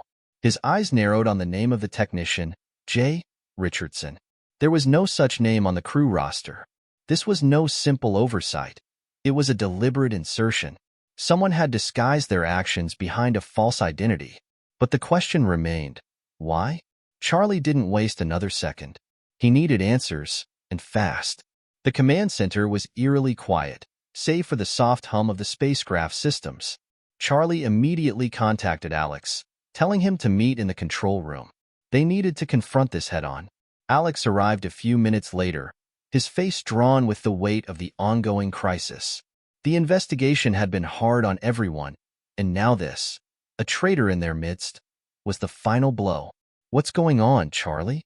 Alex asked, his tone cautious. Charlie didn't hesitate. "We have a problem. A big one." He showed Alex the log, the mysterious entry that neither of them had seen before. Alex's brow furrowed as he read. "This doesn't make sense. Someone on the crew inserted a false technician? But why? And how did they even manage to do that?" Charlie nodded grimly. "It gets worse. This entry lines up with the sabotage. The same technician performed routine maintenance on the life support system right before the failure happened. I think this is how they've been attacking the ship, one small, calculated move at a time." Alex stood still, processing. "So, what now? We need to find out who this person is, and fast." Max and Emily were called into the command room, and Charlie didn't waste time with pleasantries. He laid out the findings, the log entry, and the alarming implications. There was a moment of stunned silence, and then Emily spoke up, her voice sharp but controlled. "Someone has been lying to us. But how do we know who it is? This could have been anyone." Max, though visibly exhausted from his earlier work, was sharp as ever. "There's a pattern here, Charlie. If this person knew about the systems well enough to bypass security, it means they have intimate knowledge of the ship. They've been with us for a while. I've been reviewing the logs from before the sabotage started. This person didn't just join the crew. They've been here all along." Charlie felt a chill run down his spine. The possibility that the traitor was someone they had trusted, someone they had known for the entire mission, was a haunting thought. He turned to Alex. "Do you have any idea who this might be?" Alex shook his head. "I don't know, but I trust this crew. No one's perfect, but we're a family out here. To think that one of us could do this, it's hard to accept." "We can't let emotions cloud our judgment," Charlie said, his voice firm. "We have to find the truth. Max, can you dig deeper into the logs? There has to be something else, some kind of link between this false technician and the rest of us." Max didn't hesitate. "I'm on it." Max worked late into the night, diving into the digital archives, cross-referencing every piece of data he could find. By the time the crew reconvened the following morning, Max had found something crucial. J. Richardson had, in fact, been a former astronaut, part of a covert, high-priority program with NASA that had been terminated after a disastrous mission years ago. The program had been shrouded in secrecy, but what Max had uncovered was clear. Richardson had been involved in the program's failure, and now they were discovering that this technician had somehow inserted themselves into the mission. J. Richardson wasn't just some random technician, Max said, his voice tight with urgency. This person has history with NASA, a dark history, and if they're on this ship, it's no accident. Charlie felt his stomach tighten. The idea that someone with such a past was on board was deeply unsettling. "So they've been here all along?" he asked. Max nodded. "It seems that way, and I think they've been playing us for months." Emily shook her head in disbelief. "How could we have missed this? How could they have infiltrated us without anyone noticing?" Charlie's gaze hardened. "Because they were good. Too good. And now, we're running out of time." It was time to confront the person behind the sabotage. But the question was, who? The team had narrowed the possibilities down to just a handful of people, but there was still no clear answer. Everyone had their own suspicions, but the true identity of the saboteur remained shrouded in mystery. The crew gathered once more in the command center, tension hanging thick in the air. Charlie, Alex, Emily, and Max were all present. Each of them had a role to play in uncovering the truth, and the stakes had never been higher. "I think it's time to take a risk," Charlie said, his voice cold. "We can't let this go on any longer. Whoever is doing this needs to be stopped. But we need proof." Max was quick to respond. "We need to set a trap. This person is playing us all like pawns. Let's give them something to grab onto. Maybe we can expose them before they do any more damage." Charlie nodded, a plan beginning to form in his mind. They would fake an equipment failure. Something small, not life-threatening, but just enough to lure out the saboteur. It was a dangerous game, but it was the only move they had left. The crew implemented their plan. They created a fake malfunction in the communication systems, one that would be easily detectable to anyone familiar with the ship systems. Max fed false data into the logs, while Emily kept a close eye on the crew's movements. Everyone knew their part. It didn't take long for the trap to spring. Less than an hour after the false malfunction was triggered, the crew's systems registered an anomaly. Someone was trying to access the communication systems. Someone who was trying to cover their tracks. Charlie's pulse quickened as the data came in. They had caught the saboteur. Max, Charlie said, voice low. Trace the signal. Let's see where they're going. Max tapped furiously at his console, and the system's tracker blinked red. The signal was coming from one of the crew's private quarters. And it wasn't anyone they had suspected. It was Emily. Charlie's mind reeled as the truth sank in. Emily, the very person who had been their rock, their constant source of hope, was the saboteur. The person who had seemed the most devastated by the oxygen failure, the one who had fought the hardest to keep the crew together, was the one who had been pulling the strings all along. The room went silent as the implications hit them all. Max's face was unreadable. Alex's expression one of disbelief. Emily had been one of the last people they would have suspected. Charlie stood up, his voice steady but with a hard edge. Emily, we know what you've been doing. The sabotage, the lies. It ends now. Emily's face was pale, her eyes wide with a mixture of guilt and fear. Charlie, I didn't mean to hurt anyone. I was trying to fix things. Fix things? Alex's voice was low, filled with betrayal. By sabotaging the mission? By putting all of our lives at risk? I didn't mean for it to go this far, Emily whispered. Her hands were shaking. I was afraid. Afraid of failing. Afraid of being left behind. I wanted to be remembered. I wanted to be the one who saved everyone. Charlie's heart softened, but he knew this couldn't be excused. You've put us all in danger, Emily. We trusted you. Tears welled in Emily's eyes. I didn't know what else to do. I thought if I made things go wrong, maybe someone would notice me. Notice what I've been doing. I'm sorry. I didn't think it would get this far. Charlie took a long breath. This mission is bigger than any one of us. We have to work together. We need to be a team. But Emily was already breaking down, her shoulders shaking as the weight of her actions crashed over her. The silence that followed Emily's confession felt like a heavy blanket pressing down on the crew. Every word she spoke seemed to echo in Charlie's mind, leaving a bitter taste of betrayal that was impossible to shake. Max looked like he'd been struck by lightning, his face a mask of disbelief. Alex's jaw was clenched so tightly that Charlie could hear his teeth grinding. Emily, once a trusted member of their team, now stood before them, broken and apologetic, but the damage was already done. Emily's tears fell, each one a painful reminder of the lives they'd nearly lost because of her actions. But for Charlie, the most jarring part wasn't just that she had sabotaged their systems.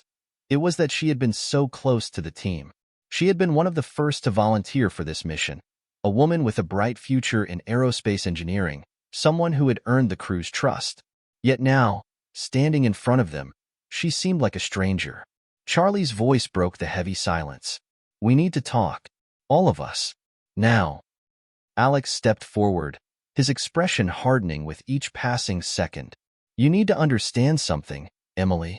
We may be stuck on this ship together, but trust is everything. You've broken that. What you did, it's unforgivable. Emily's voice trembled as she tried to explain. I never meant to hurt anyone. I didn't think it would go this far.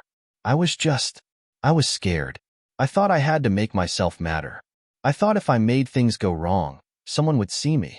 But I didn't mean for any of this to happen. I swear, I didn't want anyone to get hurt. I never wanted to endanger anyone's life. Max's voice cut through the tension like a knife. You almost killed us, Emily. You almost killed everyone on this mission. If you hadn't been caught, the life support failure would have been worse. There would have been more power outages, more failures. We'd be dead by now. You think you can just undo that with an apology? Emily looked away, unable to meet anyone's gaze. Her shoulders trembled with guilt, but Charlie knew that guilt couldn't fix the damage she had caused. They had narrowly avoided disaster, but how many other times had she set the wheels in motion, hoping someone would catch the sabotage just in time? Emily, I'm not sure we can trust you again, Charlie said, his voice softer now, but still full of resolve. I know you're sorry, but that doesn't change what happened. You've put all of us in jeopardy. The crew stood in a circle, facing the cold reality of their situation. There was no easy way forward. They had to decide what to do next and how to move past the betrayal that now divided them.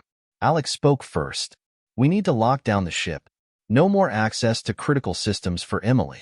For her own safety and for the safety of the crew. I don't want any more surprises. Max nodded in agreement. I can restrict her access to the systems. It'll be a while before she can get into anything important again.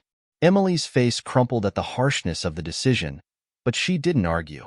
She knew she had no right to. She had crossed a line that couldn't be undone. We're not giving up on you, Emily, Charlie added, his voice low but steady. But for now, you're not part of the team anymore. You're going to have to prove that you can be trusted again.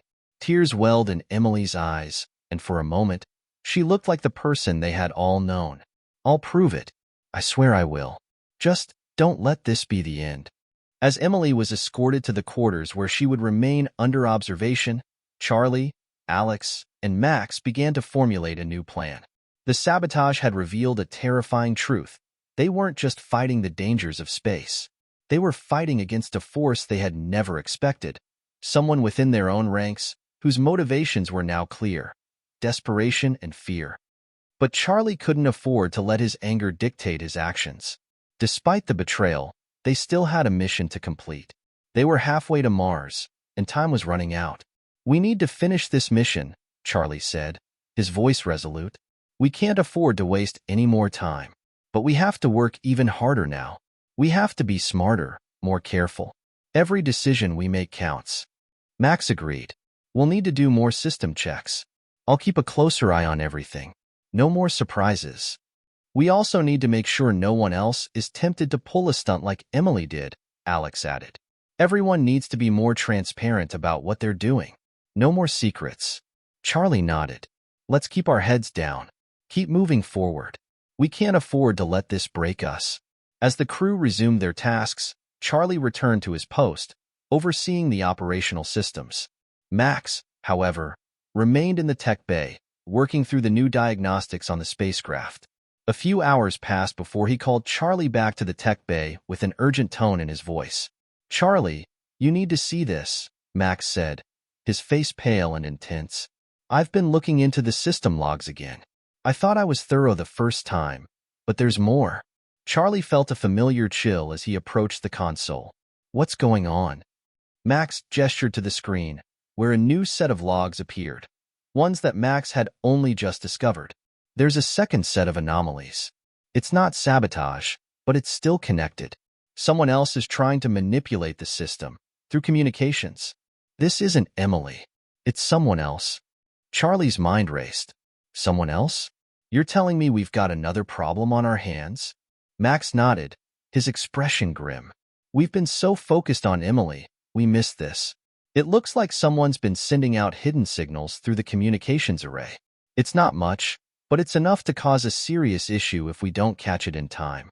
Charlie's heart pounded as he processed what Max had just said. Emily's sabotage had been bad enough, but now there was another layer to the mystery. Someone had been using the communications system to send out covert signals. The possibility of outside interference was terrifying. Who's behind this? Charlie asked, trying to remain calm. Max ran through the data, cross-referencing with the logs of the crew's communication activity. After a few minutes of tense silence, he looked up, his face pale. It's Alex. Charlie's breath caught in his throat. The captain? Their trusted leader? Are you sure?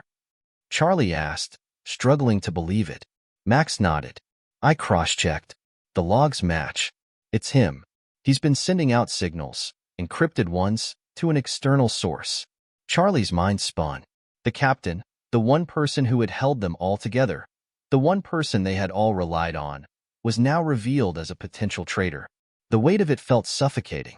If Alex had been manipulating them all along, everything they had worked for, everything they had suffered through, was a lie.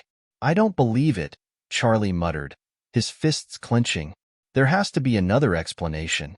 Maybe the system is compromised. Max, you're sure about this? Max's face was grim. I'm positive. It's Alex's ID code on the logs. I wish it wasn't true, but it is. Charlie's mind raced as he tried to make sense of the situation. I need to talk to him. The air in the tech bay was thick with tension. Charlie stood frozen in front of Max's console, staring at the log entries that implicated Alex in sending encrypted signals to an unknown external source. His mind raced, his heart pounded in his chest. Could it really be true?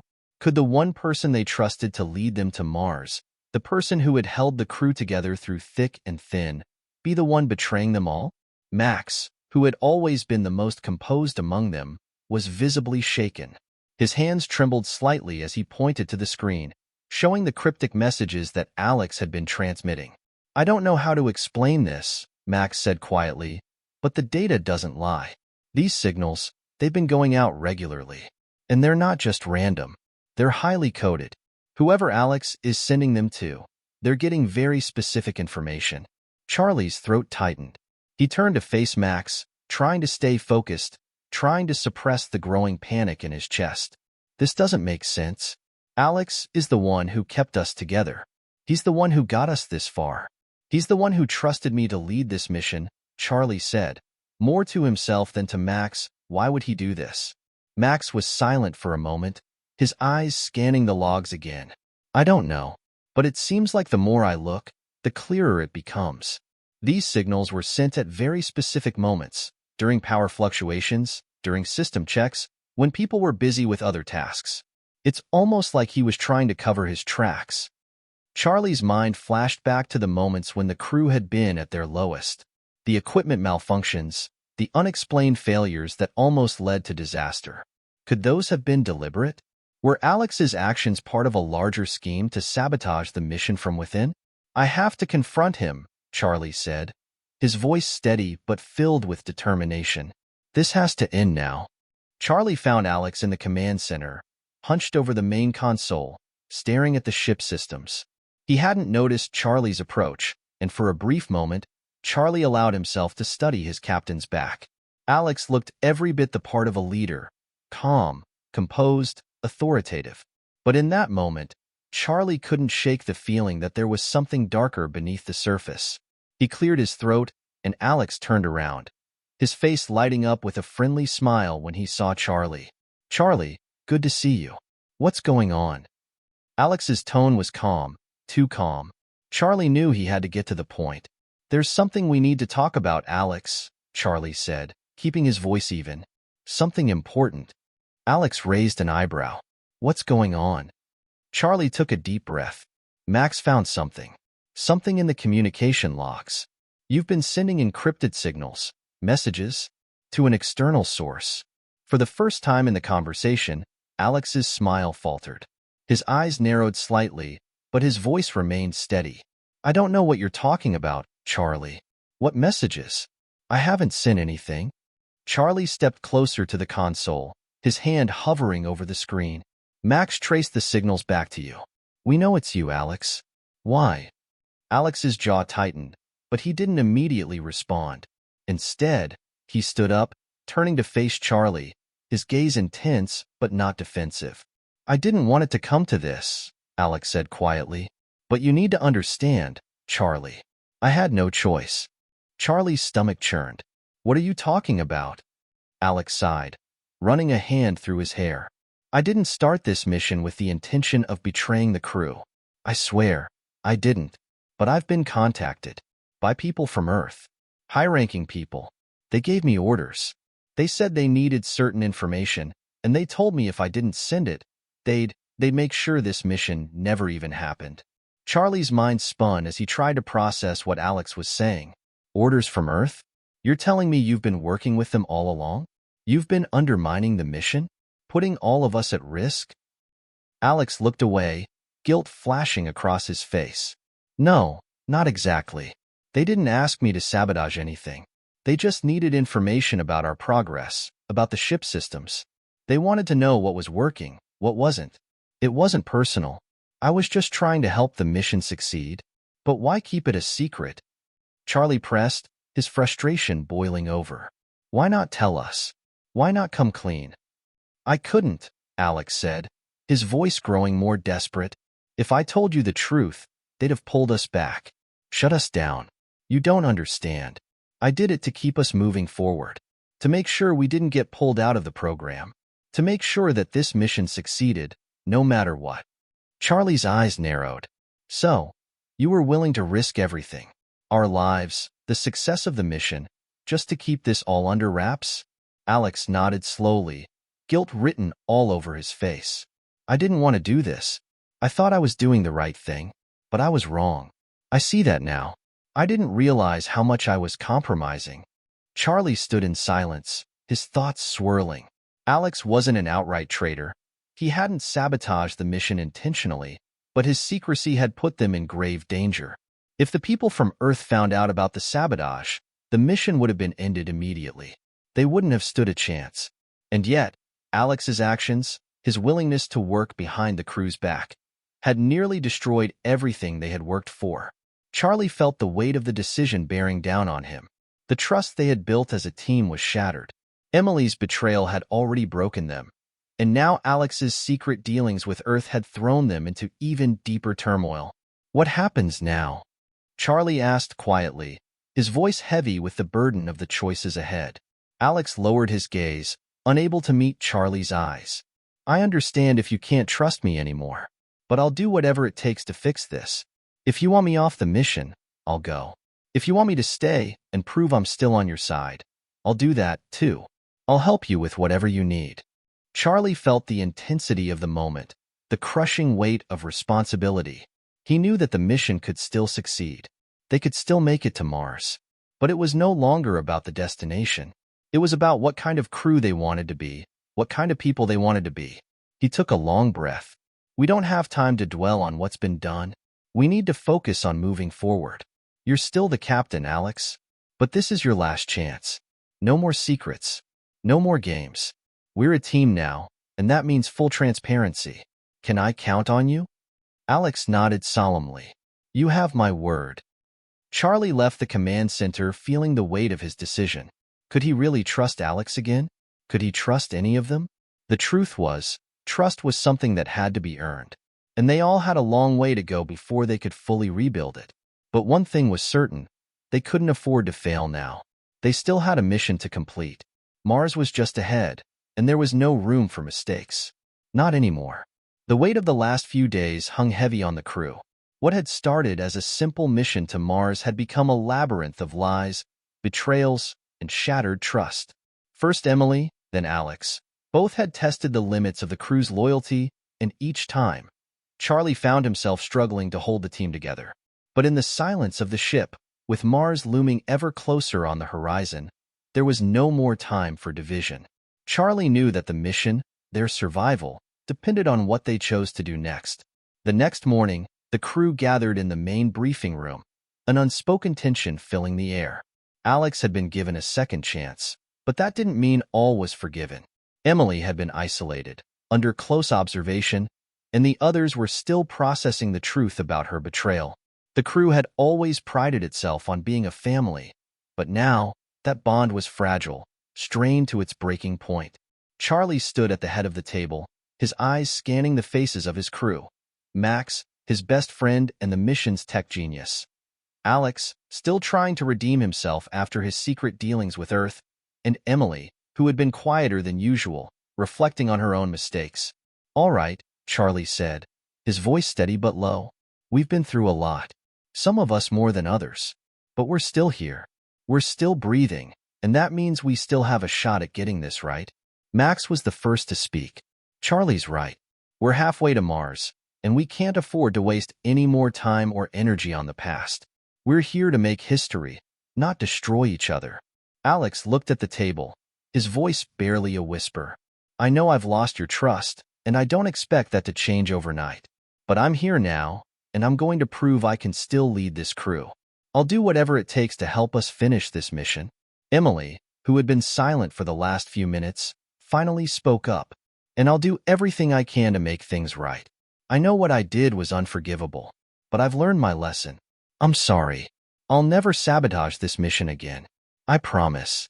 Charlie felt a strange mix of emotions watching the crew. On one hand, he was angry that they'd been put in this position. On the other, he couldn't help but feel a small spark of hope. Hope that they could rebuild, that they could salvage what was left of their fractured team. "I don't know if I can ever completely trust you again," Charlie said, addressing both Emily and Alex, "but we don't have the luxury of time.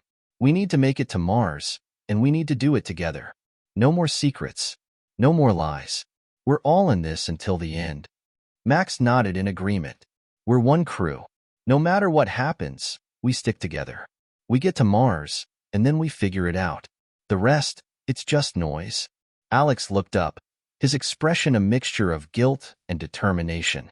"We get there, and I'll make sure you all know I'm with you. Every step of the way." Charlie took a deep breath, his gaze sweeping over the crew once more. He wasn't sure if the fractures could ever fully heal, but he knew they had to try. If they didn't, the mission would fail. But if they did, maybe they had a chance. The days that followed were filled with hard work. The crew, despite their lingering mistrust, threw themselves into their tasks. Max worked tirelessly to ensure the ship systems were functioning at full capacity, double-checking everything to avoid any potential sabotage. Emily, under Max's watchful eye, contributed to the repairs, her every move scrutinized, but with time, she proved that she was dedicated to making amends. Her skills were irreplaceable, and despite the tension, she began to regain some measure of trust. Alex, for his part, became more transparent with the crew. He allowed them to oversee every part of the mission, and his leadership style shifted. He became a listener, not just a commander, making sure everyone's voice was heard, every concern addressed. He stayed late, working with Max on diagnostics and helping Emily with system checks. It was as though he was trying to prove, day by day, that he was worthy of the trust he had lost. Charlie, too, worked alongside the team, but he remained a bit distant. He knew that while the crew was healing, there was still a long road ahead. The betrayals had cut deep, and while the scars might fade, they would never completely disappear. But he also knew that they had to press forward. They couldn't dwell on the past if they wanted to make it to Mars. As they neared Mars, the final stages of the mission became more intense. The red planet was now visible through the windows, a distant yet tantalizing reminder of everything they had worked for. The crew was exhausted, their nerves frayed, but there was a renewed sense of purpose in the air. And then, a breakthrough. Max was the first to notice something unusual in the system logs. He called Charlie to the tech bay, his voice shaky with excitement and disbelief. "Charlie, you need to see this. The engines, they're working at 120% efficiency. We're pushing the limits here." Charlie stepped up to the console, his heart racing. "What do you mean? Are we in danger?" Max shook his head, but his eyes were wide. "No, it's good. Really good. If we can keep this up, we'll arrive at Mars ahead of schedule. I've never seen anything like this. It's like the ship systems are finally running in perfect harmony." The entire crew gathered in the tech bay, staring at the data Max was pulling up. The ship was performing better than they could have hoped for. Everything, power, propulsion, life support, was running at peak performance. It was as if, despite the chaos of the last few weeks, the crew had found a way to make it all work. "Is this it?" Alex asked, his voice filled with awe. "Are we really going to make it?" Charlie smiled, his voice full of pride. "We're going to make it. Together." As the ship drew closer to Mars, the crew worked together like never before. The tension that had once divided them had transformed into something different, something stronger. They had proven to each other that despite their flaws, their betrayals, and their mistakes, they could still accomplish something incredible. They had pushed through the worst, and now, they were on the brink of history. Mars loomed larger in the windows, the red surface of the planet beckoning them closer. The final moments of their journey were nothing short of breathtaking. The ship descended through the thin atmosphere, the crew working in perfect harmony to bring it down safely. Charlie's voice broke through the hum of the systems. "This is it. Everyone, brace for landing. We're going to make history." Max, Alex, Emily, and Charlie worked in sync, guiding the ship through the final stages of its descent.